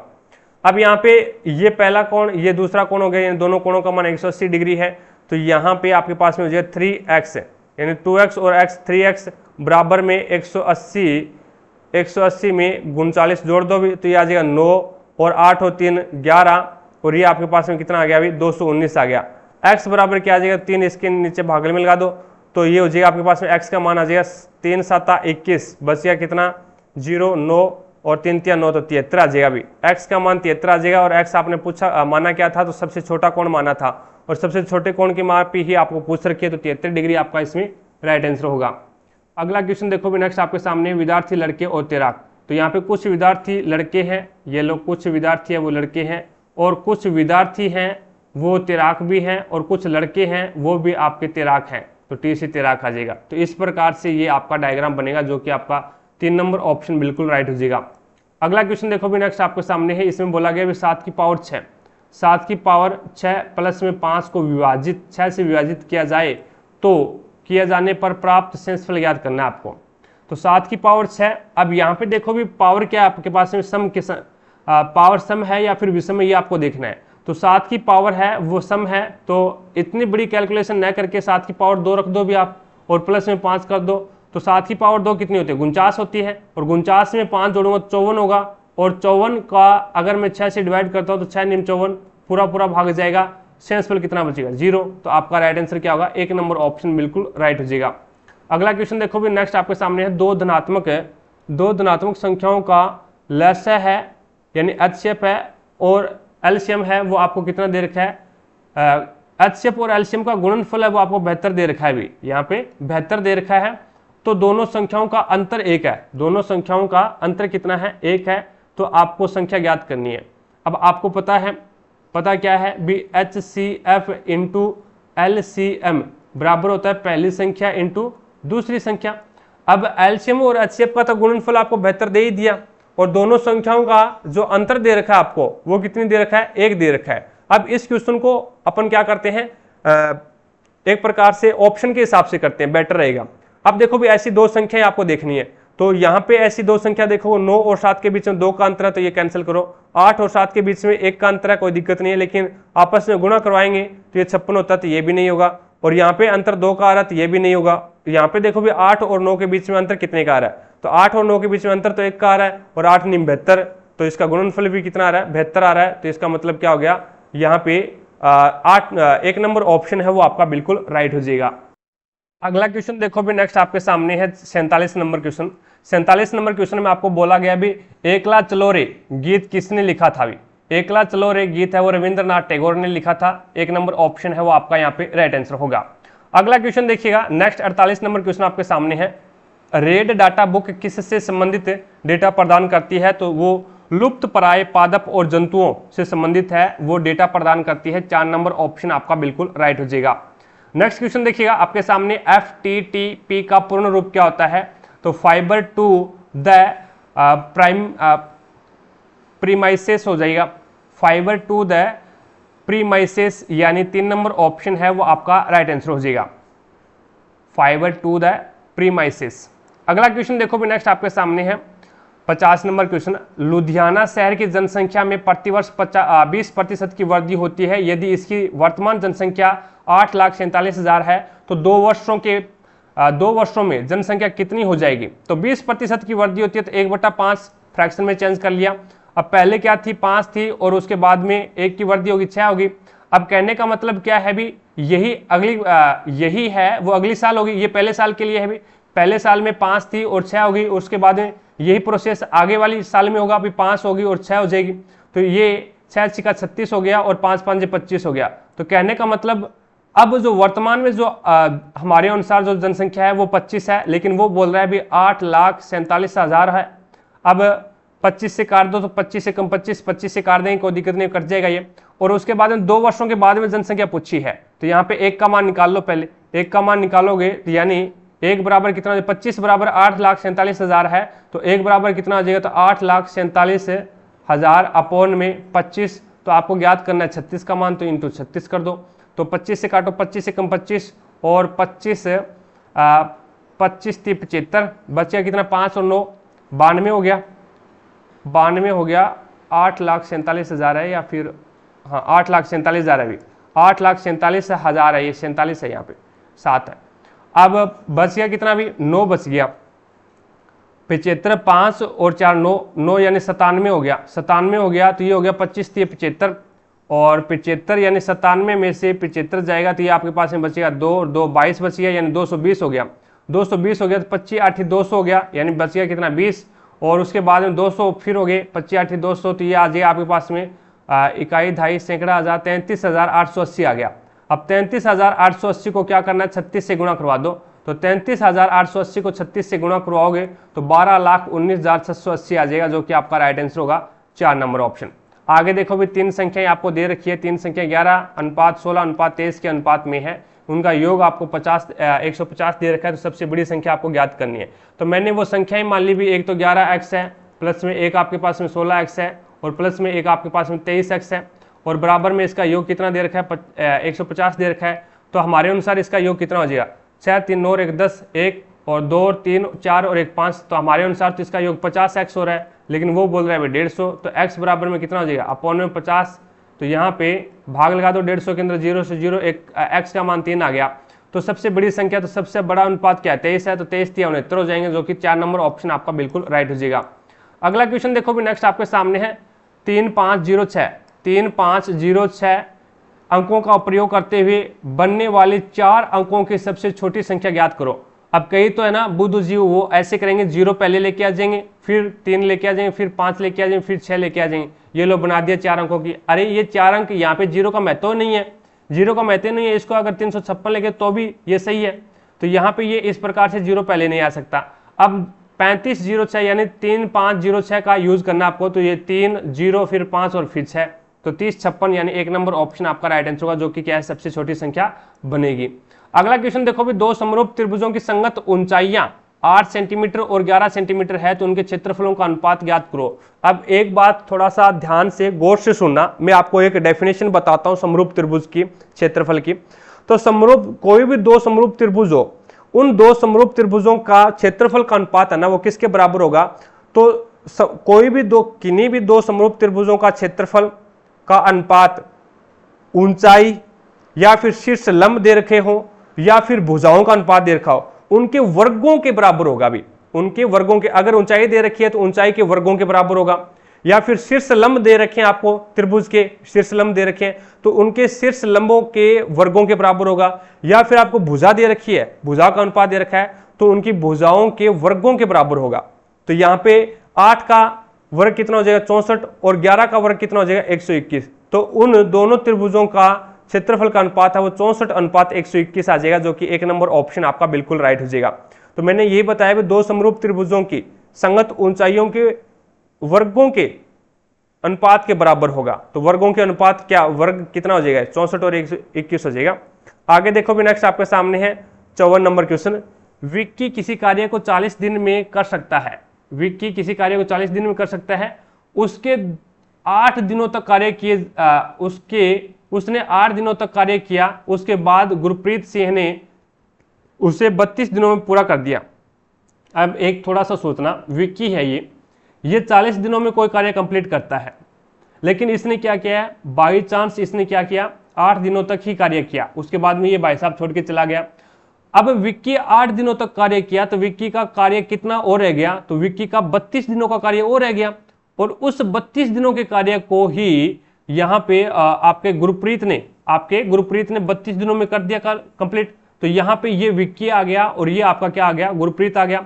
अब विक्की है वो उस कार्य को 32 दिन में करेगा जो बचा था, यानी 8 दिन तक कार्य करने के बाद में जो कार्य बचा था उस कार्य को विक्की तो 32 दिन में करेगा और गुरप्रीत भी 32 दिन में कर रहा है, तो यहाँ पे इसका एलसीएम कितना आ जाएगा, एलसीएम 32 आ जाएगा, तो 1:1 इसका क्या आ गई कार्य क्षमता आ गई। अब इसने बोला भी विक्की और गुरप्रीत सिंह एक साथ मिलकर के उस कार्य को कितने दिन में पूरा करेंगे, एक साथ मिलकर के उस कार्य को कितने दिन में पूरा करेंगे। अब देखो विक्की 1 दिन के अंदर एक कार्य करता है, गुरप्रीत भी 1 दिन के अंदर एक कार्य करता है, तो अब टोटल कार्य यहाँ पे देखो 1 दिन के अंदर एक कार्य करता है और ये भी 1 दिन के अंदर एक कार्य करता है, और विक्की किसी कार्य को 40 दिन में पूरा कर सकता है, विक्की है वो किसी कार्य को 40 दिन के अंदर पूरा कर सकता है, तो यहाँ पे 40 कार्य हो गए एक प्रकार से। अब विक्की कोई कार्य है वो 40 दिन में कर सकता है, तो कहने का मतलब विक्की 1 दिन के अंदर एक ही कार्य करता है, तो 40 दिन के अंदर 40 ही कार्य करेगा, तो इसका मतलब क्या होगा टोटल वर्क आपके पास में कितना आ गया 40 आ गया। अब दोनों मिलकर के उस 40 काम को कितने दिन में कर देंगे, तो दोनों मिलकर के एक दिन के अंदर 2 कार्य करेंगे, तो 40 कार्य है वो कितने दिनों में कर देंगे, तो 20 दुए 40 होते हैं, तो यहाँ पे 20 दिनों के अंदर कर देंगे। इन दोनों मिलकर के एक दिन के अंदर 2 कार्य करते हैं, तो टोटल कार्य कितना आपके पास में 40 ही है, तो 40 के अंदर 2 का भाग लगा दो। आगे देखो भी नेक्स्ट आपके सामने है अगला क्वेश्चन। अब इसके अंदर 2 संख्याओं का मैसअप है और लेसअप है, आपको दे रखा है 75 और 450 है। यदि पहली संख्या को 3 से विभाजित किया जाता है तो भागफल 75 आता है। तो दूसरी संख्या ज्ञात करो। अब 3 से वही संख्या, वही फॉर्मूला लगा दो, भाजक इंटू भागफल प्लस में शेषफल। अब इसके अंदर है वो यहां पे ये क्या है, भाज्य बराबर है, और वो भाज्य आपको देखना है, भाज्य क्या है हमारा संख्या है। अब यहाँ पे भाजक यानी किसी को पहली संख्या को 3 से विभाजित किया जाता है तो भाजक 3 आ गया, इंटू भागफल कितना बचता है 75, यानी 3 से विभाजित किया जाता है तो भागफल 75 बचता है, और शेषफल है वो 0 बचेगा फिर, और उसके बाद में तो वो संख्या क्या आ जाएगी, तो 75 का 3 से डिवाइड करवा दो, मल्टीप्लाई करवा दो, 3 5 15, 3 7 21 और 22, तो वो संख्या है वो 225 हो गया। अब आपको क्या है पता है भी पहली संख्या इंटू दूसरी संख्या, पहली संख्या इंटू दूसरी संख्या क्या होती है, LCM इंटू HCF होता है भी। पहली संख्या है आपके पास x और दूसरी संख्या आपने अभी निकाला है 225 है, बराबर में इनका गुणनफल 75 इंटू 450, तो यहाँ से अगर x ये गुणा में है इधर आएगा तो ये क्या आ जाएगा, भाग में आ जाएगा। अब काट दो 15 से काटोगे तो ये हो जाएगा 15 5 75 और 15 15 या 225, 5 एकम 5, 5 3 15, 3 एकम 3 और 15 3 45, तो यहाँ पे कितना आ जाएगा 150। तो दूसरी संख्या 150 आ जाएगी, पहली संख्या 225 आपने यहाँ पे निकाल रखी है। अगला देखो नेक्स्ट आपके सामने है 56 नंबर क्वेश्चन। इसमें बोला गया है भारत सरकार की किस योजना के तहत ग्रीनफील्ड उद्यम स्थापित करने हेतु कम से कम एक अनुसूचित जाति, अनुसूचित जनजाति उधारकर्ता एवं कम से कम एक महिला उधारकर्ता के लिए प्रति बैंक शाखा 10 लाख रुपए से 1 करोड़ तक का ऋण उपलब्ध कराया किया जाता है, तो वो आपका हो जाए कौन सी ये जो योजना है, तो वो है stand up India scheme, stand up India scheme, यानी 1 नंबर ऑप्शन आपका बिल्कुल राइट हो जाएगा। अगला क्वेश्चन देखो भी नेक्स्ट आपके सामने है। अब इसमें आपको कथन दे रखा है, यदि कल तक कोई कर्मचारी अपनी कार्य रिपोर्ट प्रस्तुत नहीं करता है तो मासिक परियोजना संकट में पड़ जाएगी। यानी यदि कल तक कोई कर्मचारी है वो अपनी कार्य रिपोर्ट है वो प्रस्तुत नहीं करता है तो मासिक परियोजना है वो संकट में पड़ जाएगी। अब कार्यवाही क्या है, कार्यवाही है कार्य रिपोर्ट प्रस्तुत करने की तारीख बढ़ाई जानी चाहिए, तो इसके बारे में आपको कथन के अंदर कुछ भी नहीं कह रखा, तो ये गलत हो जाएगा। अगला देखो भी कुछ कर्मचारियों को तेजी से कार्य करके कल तक अपनी कार्य रिपोर्ट है वो प्रस्तुत करनी चाहिए, बिल्कुल सही बात है। और अधिकांश कर्मचारी द्वारा विलंब से कार्य रिपोर्ट प्रस्तुत किए जाने के कारण का पता लगाया जाना चाहिए और उनकी रोकथाम के लिए उचित उपाय किए जाने चाहिए, ये भी बिल्कुल सही बात है। तो दूसरा और तीसरा इसमें आपका राइट आंसर हो जाएगा भी। अगला क्वेश्चन देखो भी नेक्स्ट आपके सामने है 58 नंबर क्वेश्चन। इसने बोला भी सेलेना जेम्स की बहन है, सेलेना है, ये सेलेना है, ये किसकी बहन है, जेम्स की बहन है। जेम्स ईडन का पति है, सॉरी पिता है, जेम्स है, ये जेम्स ये ईडन का पिता है भी, और सेलेना है वो जेम्स की बहन है, तो सेलेना बहन है जेम्स की, जेम्स है वो ईडन का पिता है। मार्को जेम्स की बहन का बेटा है, मार्को है वो जेम्स की बहन का बेटा, तो यहाँ पे मार्को आ जाएगा भी, मार्को। और ईडन के पति रॉबर्ट की एक मित्र इलेना है, तो यहाँ पे ईडन का पति है रॉबर्ट और इसकी मित्र है इलेना, इलेना ये इसकी मित्र है भी। उसके बाद में जो सेलेना की बुआ है, जो सेलेना की बुआ है, तो सेलेना कहाँ पे है, यहाँ पे सेलेना ये रही भी, सेलेना है, यानी जो किसके लिए आया है, तो जो सेलेना की बुआ है, जो है वो इलेना के लिए आया है, तो ये इलेना है वो सेलेना की बुआ है भी, सेलेना की बुआ है। तो रॉबर्ट का जेम्स के साथ क्या संबंध है, तो ये रहा रॉबर्ट, और रॉबर्ट का जेम्स के साथ में क्या संबंध है भी, तो ये जेम्स के संबंध में रॉबर्ट यानी जेम्स है वो इसका दामाद है भी, जेमस है, सॉरी रॉबर्ट है वो जेमस का दामाद हो जाएगा, और ये एक प्रकार से पत्नी का पिता हो जाएगा, भी बेटी का पति हो जाएगा एक प्रकार से, रॉबर्ट का जेमस के साथ में। रॉबर्ट है ना वो जेमस का बेटी का पिता है, बेटी का पति है, क्योंकि जेमस की बेटी कौन है, ईडन है, और ईडन का विवाह है वो रॉबर्ट के साथ में हुआ है। तो रॉबर्ट है वो जेमस के क्या लगता है, से क्या संबंध है, तो ये बेटी का पति है। तो यहाँ पे आपका 2 नंबर ऑप्शन बिल्कुल राइट हो जाएगा। अगला क्वेश्चन देखो भी नेक्स्ट आपके सामने है 109 और 121। 109 और 121 दोनों शामिल के बीच कितने पूर्णांक अभाज्य संख्याएं हैं, तो एक तो आपके पास में 109 आ जाएगा, 109, और उसके बाद में 110 और 111, 112, 113, 114, 115, 116, 117, 118, 119 और 121, 122 नहीं 121 तक जाना आपको, 121 तक जाना। तो यहाँ तक देखो अब इसके अंदर है वो एक तो आपका 109 हो गया अभी अभाज्य संख्याएं, और एक आपकी 113 हो गई, 11 और 3 कितने होते हैं अभी 14 होते हैं।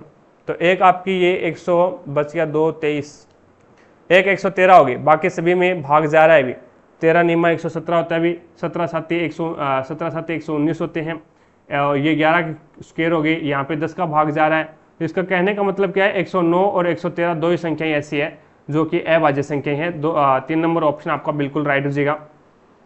अगला क्वेश्चन देखो भी नेक्स्ट आपके सामने देखा भी 1 रुपये 50 पैसे और 25 पैसे के सिक्के 1 और 0.50, 1 रुपये 0.50 और 0.25।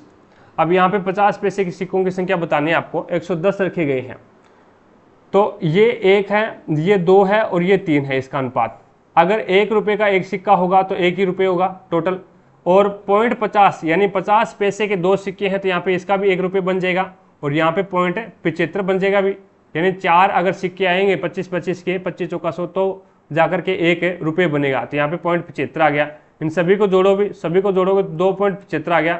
2.75 बराबर टोटल कितना है 110 है, तो 1 बराबर कितना हो जाएगा, तो 2.75 और इंटू आपको ज्ञात क्या करना है, तो आपको ज्ञात है वो करना है 50 पैसे के सिक्कों की संख्या, और 50 पैसे के सिक्कों की संख्या का अनुपात कितना है 2, तो यहाँ से 2 से गुणा करवा दो, तो पॉइंट हटाओगे तो ऊपर क्या लग जाएगा 2 0 लग जाएगी।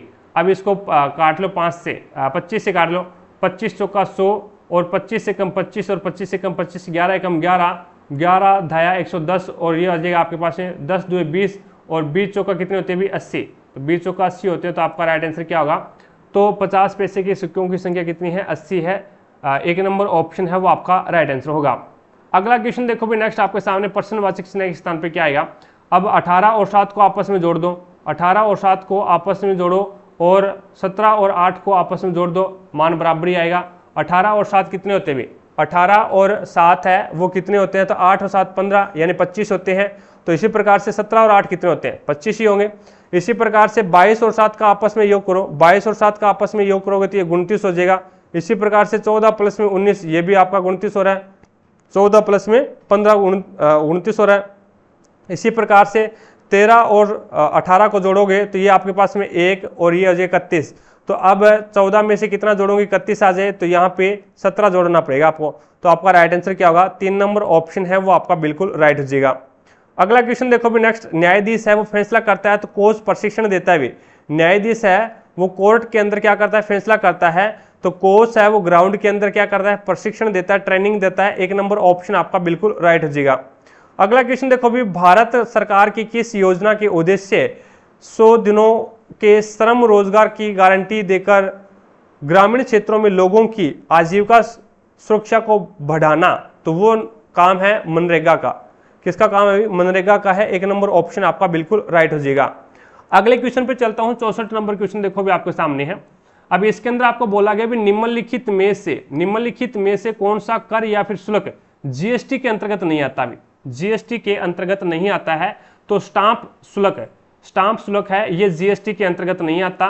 बाकी वेट है, केंद्रीय उत्पाद शुल्क है और मनोरंजन कर है, ये सारे के सारे है वो आपके जीएसटी के अंतर्गत आते हैं। स्टाम्प शुल्क है ये जीएसटी के अंतर्गत नहीं आता है। अगला देखो भी 65 नंबर क्वेश्चन आपके सामने है। अब इसमें आपको बोला गया भी किसी धनराशि को चक्रवर्ती ब्याज पर उधार दिए गए पहले वर्ष की समाप्ति पर 500 रुपये मिलते हैं और दूसरे वर्ष की समाप्ति पर 550 रुपये मिलते हैं, तो चक्रवर्ती ब्याज की दर ज्ञात करो। अब आपको पता है भी पहले साल का साधारण ब्याज और चक्रवर्ती ब्याज तो समान होता है और दूसरे साल का इसने 550 दिया है, तो इसका मतलब क्या हो गया, इस क्वेश्चन में पहले साल का साधारण ब्याज और चक्रवर्ती ब्याज समान होता है, तो यहाँ पे पहले साल का 500 रुपये और दूसरे साल का भी 500 रुपये लगेगा, लेकिन ब्याज के ऊपर ब्याज लगेगा तो यहाँ पे 50 रुपये लगेगा।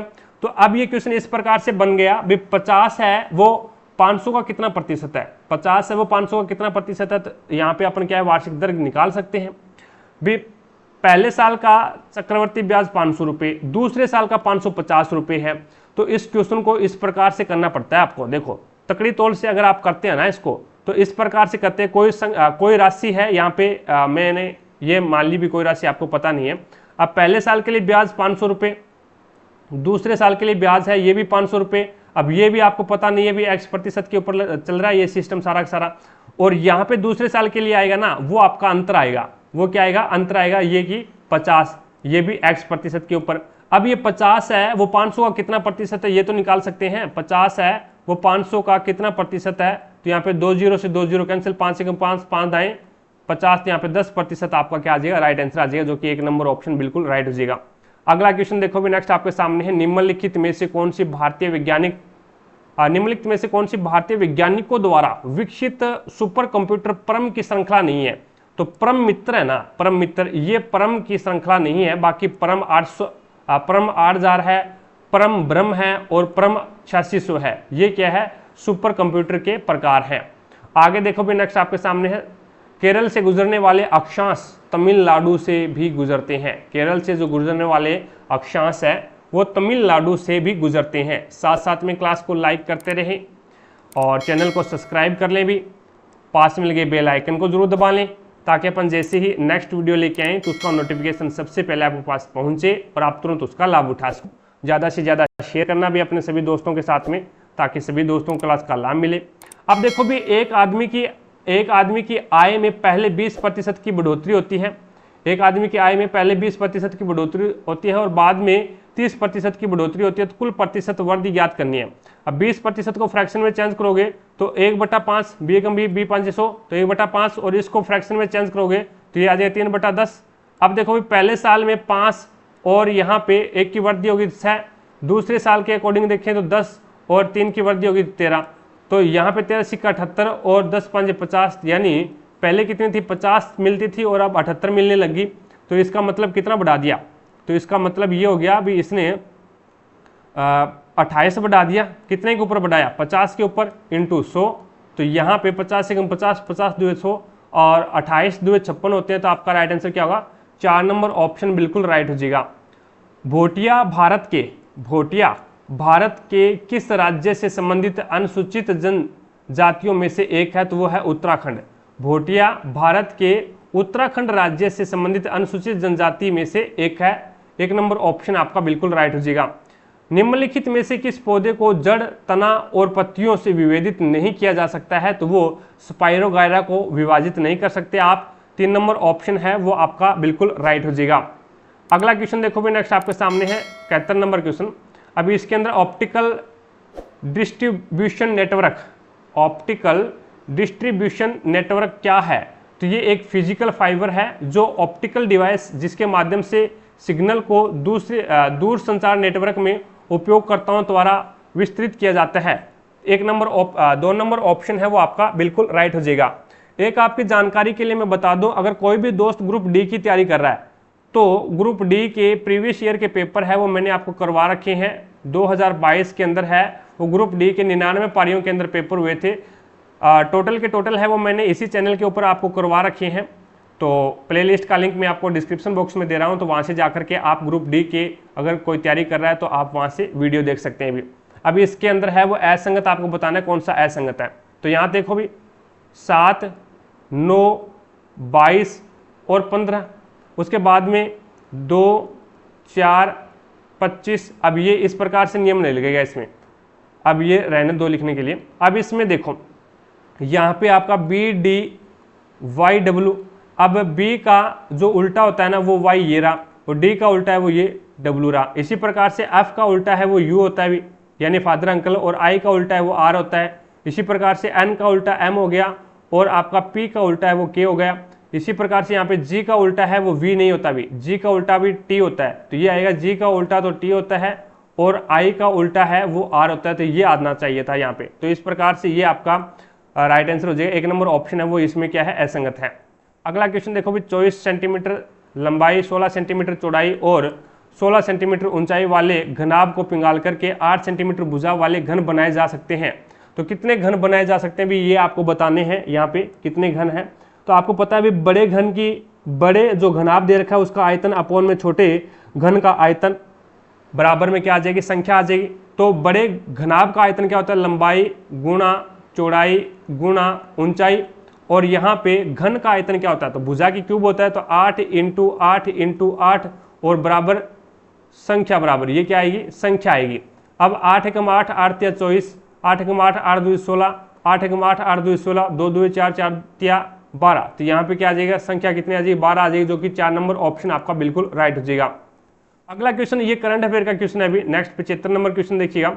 अब इसमें बोला गया भी एक आयत का क्षेत्रफल 1287 सेंटीमीटर स्क्वायर है और इसकी लंबाई और चौड़ाई क्रमशः 13:11 के अनुपात में है, तो इसका परिमाप ज्ञात कीजिए। तो यहाँ पे अगर मैं बात करता हूँ भी उनकी लंबाई और चौड़ाई ही मैं क्या मान लेता हूँ, 13x और 11x मान लेता हूँ।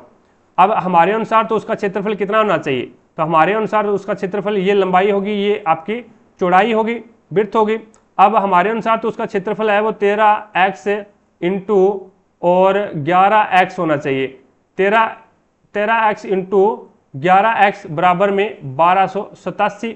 अब यहाँ पे इसको अगर एक बार गुणा ना करवाएं, सीधा डायरेक्ट x की स्क्वायर रहेगा यहाँ पे, और बराबर में क्या आ जाएगा 1287 अपोन में क्या आ जाएगा 13 इंटू 11। अब जो कट रहा है उसको काट दो भी, जो कट रहा है उसको काट दो, 13 से काटो, इसको 13 से काटोगे तो ये आ जाएगा 13 कम 13 और 13 छिक्का 78, 13 7 91, 13 8 104, 13 निम्मा 117। तो यहाँ पे 9 बार चला जाएगा। 13 निम्मा 117 कितना बचिया अभी, 3 8 और 3 कितने होते हैं अभी 11, और 13 निम्मा 117 99 बार कट गया, तो 11 कम 11 11 9 99।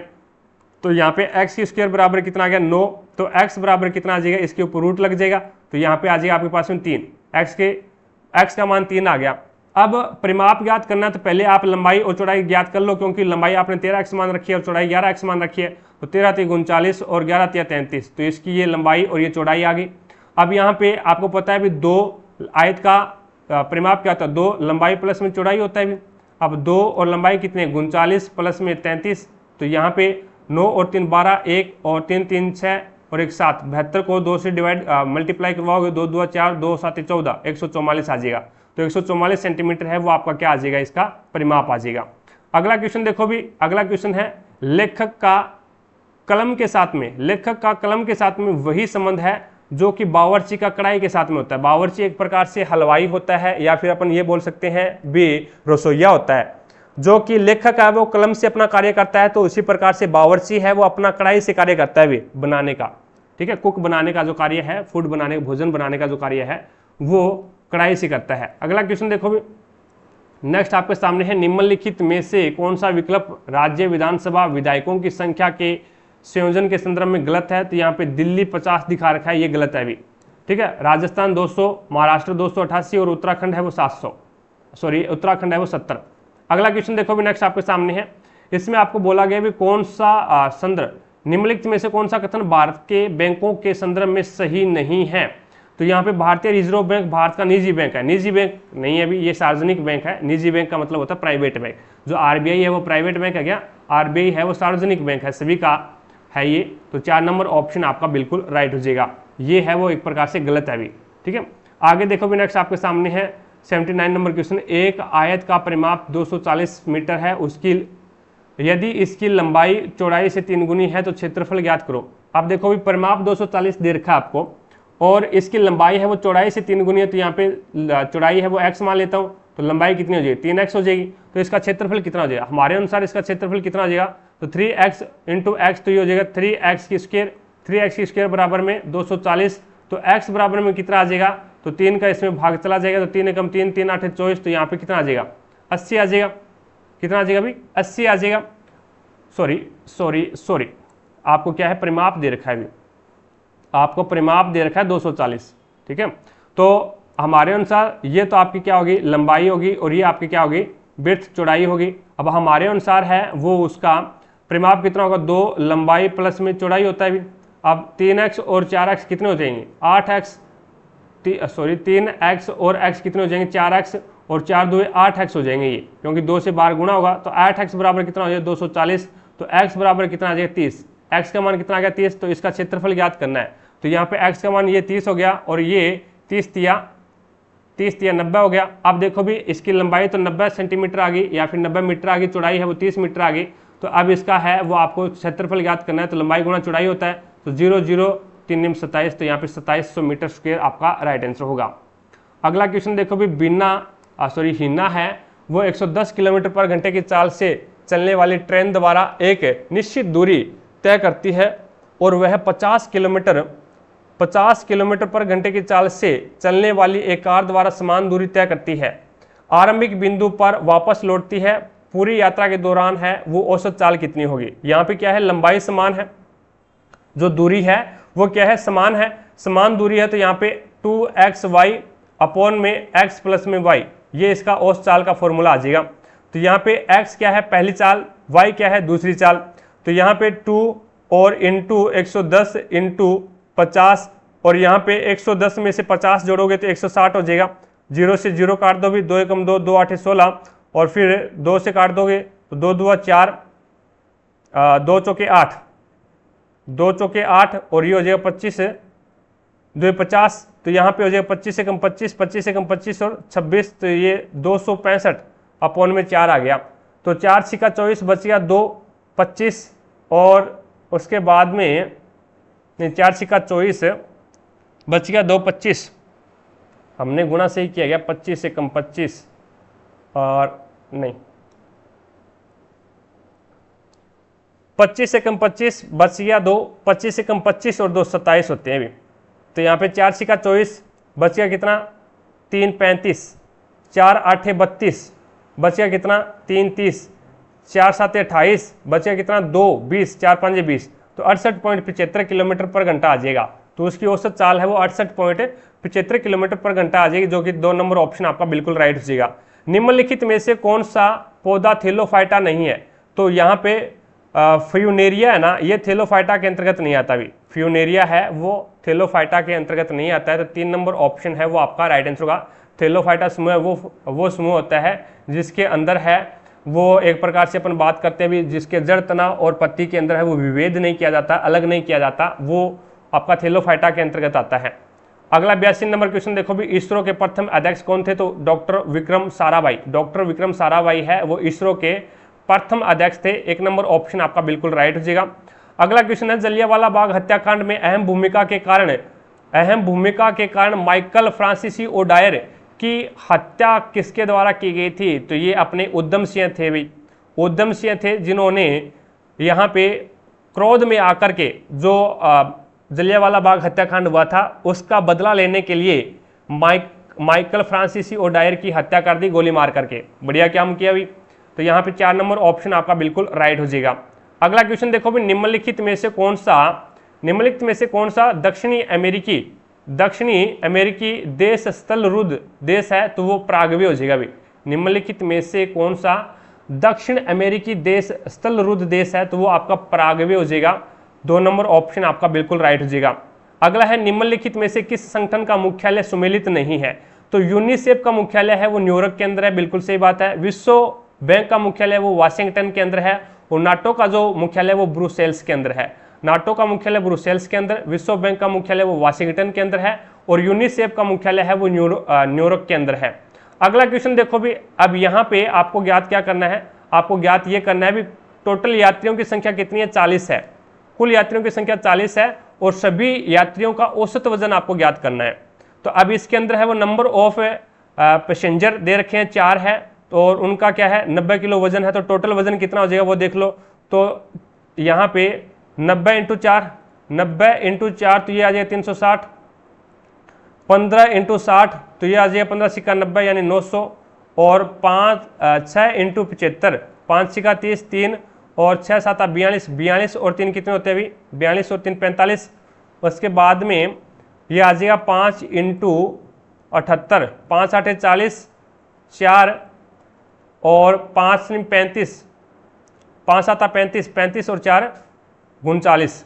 उसके बाद में 3 इंटू 72, तो ये आ जाएगा आपके पास 6, 3 7 21, और यहाँ पे 7 इंटू 45, 7 5 35, 3 और 7 चौक 28, 28 और 3 कितने होते हैं अभी, तो 28 और 3 31 होते हैं, तो ये आ जाएगा 315। आप टोटल देख लो कितना होता है, 4 5 11 1, और 6 और 5 11 और 9 20, 20 और 21 22 और 1 23, तो यहाँ पे आ जाएगा 2। उसके बाद में 9 और 3 12, 12 और 4 16, 12 और 4 16, 16 और 3 19, 19 और 2 21, 21 और 3 कितने होते हैं अभी, 21 और 3 24, 24 और 2 कितने होते हैं अभी, 24 और 2 26, तो यहाँ पे 26 और 31 आ गया। अब टोटल संख्या कितनी है, तो टोटल संख्या 40 है, तो 40 का भाग दे दो इसमें, 40 का भाग दोगे 26 31 के अंदर है, वो 40 का भाग दोगे तो ये आ जाएगा आपके पास में 40 छिक्के 240 होते हैं अभी, तो यहाँ पे आ जाएगा 3 और 2 23, इसका बच गया और उतार लिया 1, तो ये हो जाएगा आपके पास में 231। फिर 40 पांजे कितने होते हैं, 200 होते हैं, तो ये 200 आ गया, बच गया कितना 31, और पॉइंट लग गया तो 0 आ गया 310, और फिर 7 बार चला जाएगा, तो ये इस प्रकार से 65.77 kg हो जाएगा, जो कि आपका 1 नंबर ऑप्शन बिल्कुल राइट हो जाएगा। अगला क्वेश्चन देखो भी नेक्स्ट आपके सामने है। अब इसके अंदर यहाँ पे देखो क्या पूछा गया है, भोजन एवं कपड़ों पर हुए व्यय और मशीन और दवा पर हुए व्यय का अनुपात देखना। अभी भोजन तो ये रहा अभी 3.5, और कपड़े कहाँ पे है, क्लॉथ कहाँ पे है, क्लॉथ ये रहा 2.5, तो 3.5 प्लस में 2.5, तो टोटल कितना हो गया 10 और 6, यानी 6.0 आ गया, यानी 5 और 5 10 की एक्सपोनेंशियल लग गया, 3 2 5 और 1 6, तो यहाँ पे 6 आ जाएगा इसका मान। उसके बाद में यहाँ पे मशीन और दवा का देखो भी, तो मशीन कहाँ पे है, तो मशीन तो ये रही 2, और मेडिसिन यानी दवा 2, तो यहाँ पे मेडिसिन का 2.0 प्लस में 2.0, तो ये आपके पास में 4 आ जाएगा, तो 6:4, तो इसको और सोल्व करेंगे तो ये आ जाएगा 3:2, तो आपका राइट आंसर क्या होगा, 1 नंबर ऑप्शन आपका बिल्कुल राइट हो जाएगा। अगला क्वेश्चन देखो नेक्स्ट आपके सामने है 88 नंबर क्वेश्चन। 88 नंबर क्वेश्चन में आपको बोला गया है भी वर्ष 2012-13 की तुलना में वर्ष 2013-14 के दौरान सॉफ्टवेयर कंपनी के लाभ में कितने प्रतिशत की वृद्धि हुई, तो 2012-13 तो ये रहा अभी, और इसमें कितना है भी यहाँ पे 300 है, और उसके बाद में 2013-14 ये रहा अभी 380 हो गया, तो कहने का मतलब है अभी 80 की वृद्धि होगी कितने के ऊपर, 300 के ऊपर हुई है, इंटू 100, 2 0 से 2 0 कैंसिल, तो 80 के अंदर है वो 3 का भाग दोगे, 3 2 6, 3 2 6, बच गया कितना 2 20, 3 सिक्का 18, बच गया 2, 3 सिक्का 18, यानी 26.66 आ जाएगा, तो आपका राइट आंसर होगा 1 नंबर ऑप्शन। अगला देखो भी नेक्स्ट आपके सामने है।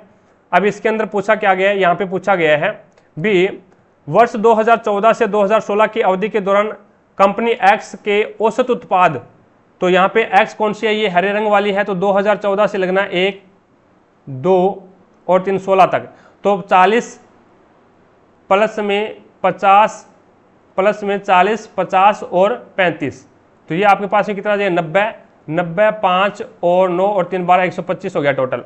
उसके बाद में वाई वाला देख लो, ये वाई वाला है, तो इसमें 45 और 45 90 90 और 55, 90 प्लस में 55, तो ये आपके पास में आ जाएगा 5 और 9 और 5 13, 9 और 5 14 होते हैं 145। अब इनका अनुपात पूछा है, तो इनका अनुपात पूछा है, तो यहाँ पे आ जाएगा 125:145, 5 से डिवाइड करोगे तो 5 2 10, 5 5 25, और इसको 5 से डिवाइड करोगे 5 2 10, बच गया कितना 5 45, तो 25:29 है वो आपका राइट आंसर हो जाएगा भी, तो आपका 3 नंबर ऑप्शन बिल्कुल राइट हो जाएगा।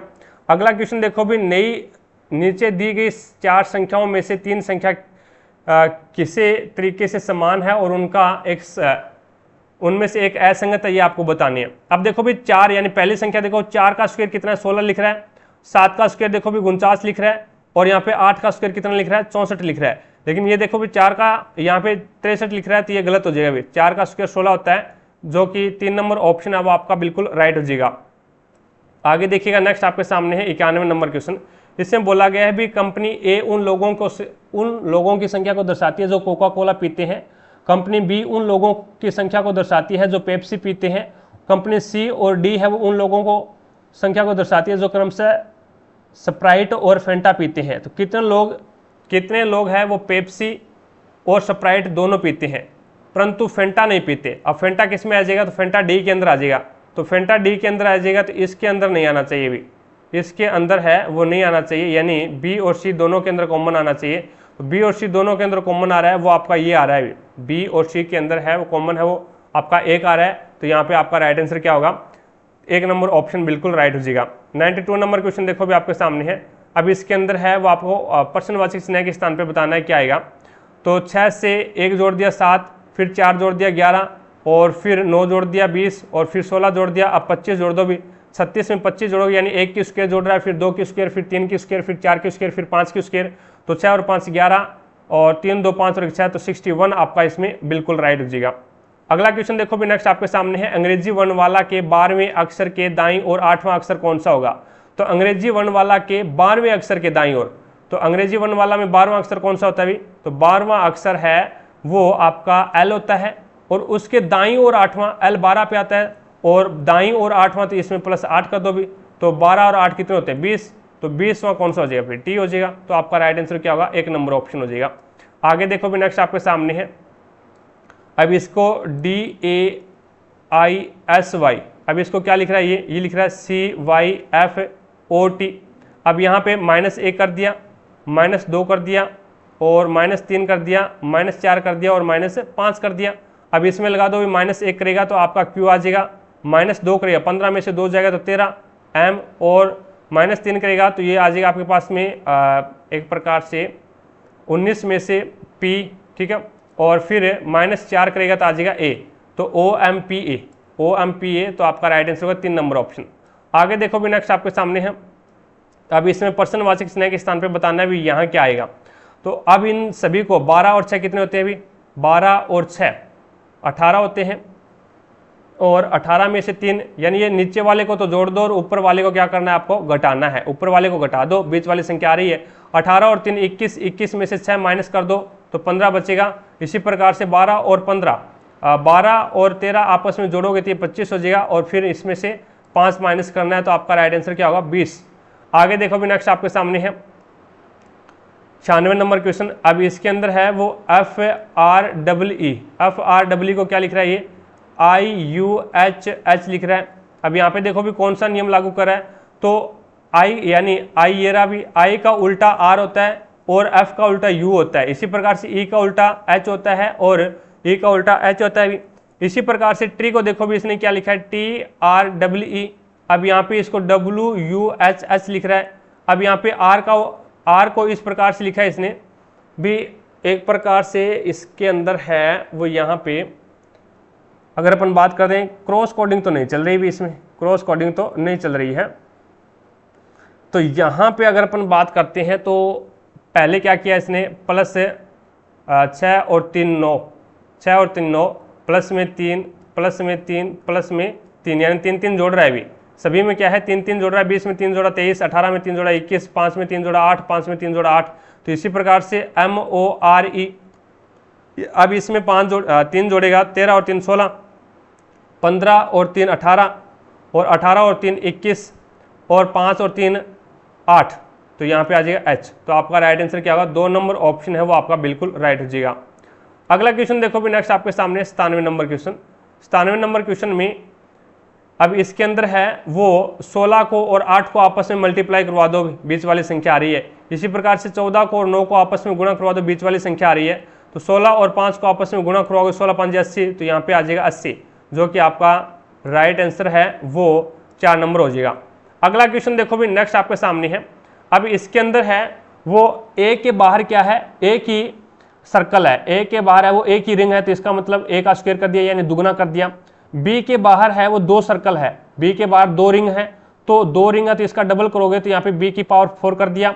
इसी प्रकार से सी के बाहर है वो 3 रिंग है, तो सी की पावर 6 कर दिया, यानी ए की पावर 2 प्लस में बी की पावर है वो 4 कर दिया, और प्लस में सी की पावर है वो 6 कर दिया। इसका कहने का मतलब जितनी रिंग है उसका दुगना कर रहा है भी। तो यहाँ पे 2 की पावर क्या है, 2 का यहाँ पे 2 के बाहर है वो 2 रिंग है, तो ये कितना हो जाएगा फिर 4 हो जाएगा।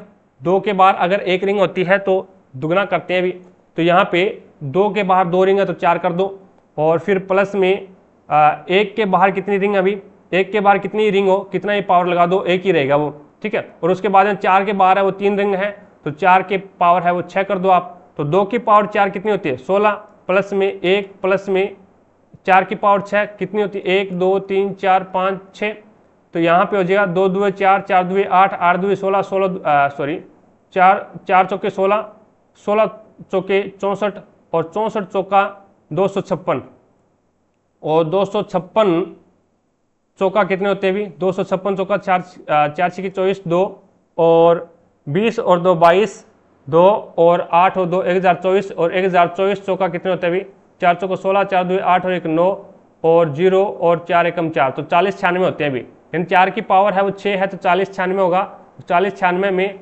16 और 1 17, यानी 17 इसमें ऐड कर दो तो 9 और 6 13, 1 9 10 और 1 11, और उसके बाद में 1 और फिर 43, यानी 1113 आपका इसमें बिल्कुल राइट हो जाएगा। अभी आगे देखो भी नेक्स्ट 99 नंबर क्वेश्चन आपके सामने है। अब इसके अंदर आपको बोला गया यदि आप अपनी माँ मेरी की इकलौती संतान है, तो आप अपनी माँ मेरी, यानी माँ का नाम क्या है मेरी और इसकी इकलौती संतान है आप। आपके मामा क्रिस्टोफर मर्सिया के पति है, आपके जो मामा है कहने का मतलब मेरी का भाई, यानी आपकी माँ का भाई मामा, और ये मर्सिया का क्या है पति है, तो मर्सिया है वो आपकी क्या होगी मामी। सोफी मर्सिया की इकलौती बहन है, सोफी ये मर्सिया की इकलौती बहन है। जोनाथन है वो सोफी की बहन का बेटा है, यानी जोनाथन किसका बेटा हो जाएगा फिर मर्सिया का बेटा हो जाएगा, क्योंकि जो मर्सिया है उसकी इकलौती बहन है जो सोफी है वो मर्सिया की इकलौती बहन है, तो इसका मतलब हो गया भी जोनाथन सोफी की बहन का बेटा है, तो यानी जोनाथन है वो मर्सिया का बेटा है। आपकी माँ का जोनाथन के साथ क्या संबंध है, तो आपकी माँ ये रही, और आपकी माँ का जोनाथन के साथ में क्या संबंध है, तो ये भाई का बेटा हो जाएगा भाई, यानी ये पिता की बहन हो जाएगी, पिता की बहन। तो यहाँ पे आपकी माँ का जोनाथन के साथ में क्या संबंध हो जाएगा। अब यहाँ पे इसमें देखो भी आपकी माँ मेरी की इकलौती संतान है, आपकी माँ मेरी की इकलौती संतान है, आपकी माँ है वो मेरी की इकलौती संतान है, मेरी की इकलौती संतान है, मेरी की आपकी माँ मेरी की इकलौती संतान है। ओहो गलत कर दिया, यहाँ पे मेरी की इकलौती संतान है भैया। 1 मिनट के लिए होल्ड पे रखें भाई, थोड़ा सा यहाँ पे कंफ्यूज हो गए। अब देखो भी आपकी माँ है वो मेरी की इकलौती संतान है, अब मेरी की इकलौती संतान है, ये लो इकलौती संतान आ गया भी, आपकी माँ है, ठीक है। चलो इसको दोबारा से बनाते हैं, तो यहाँ पे आ जाएगा आप यदि आप अपनी माँ मेरी की इकलौती संतान है, तो आपकी माँ का नाम क्या है मेरी है, और मेरी की इकलौती संतान है कौन आप, ठीक है। और आपके मामा क्रिस्टोफर मर्सिया के पति हैं, आपके जो मामा है क्रिस्टोफर ये किसके पति है भी मर्सिया के पति हैं, और ये आपके मामा है। सोफी मर्सिया की इकलौती बहन है, सोफी ये रही सोफी है वो मर्सिया की इकलौती बहन है।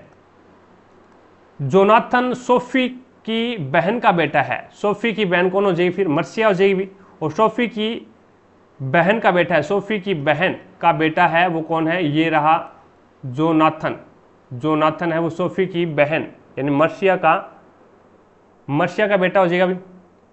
आपकी माँ का जोनाथन के साथ में क्या संबंध है, ये रही आपकी माँ, और आपकी माँ का जोनाथन के साथ में क्या संबंध हो जाएगा ये आपको बताना है इसमें।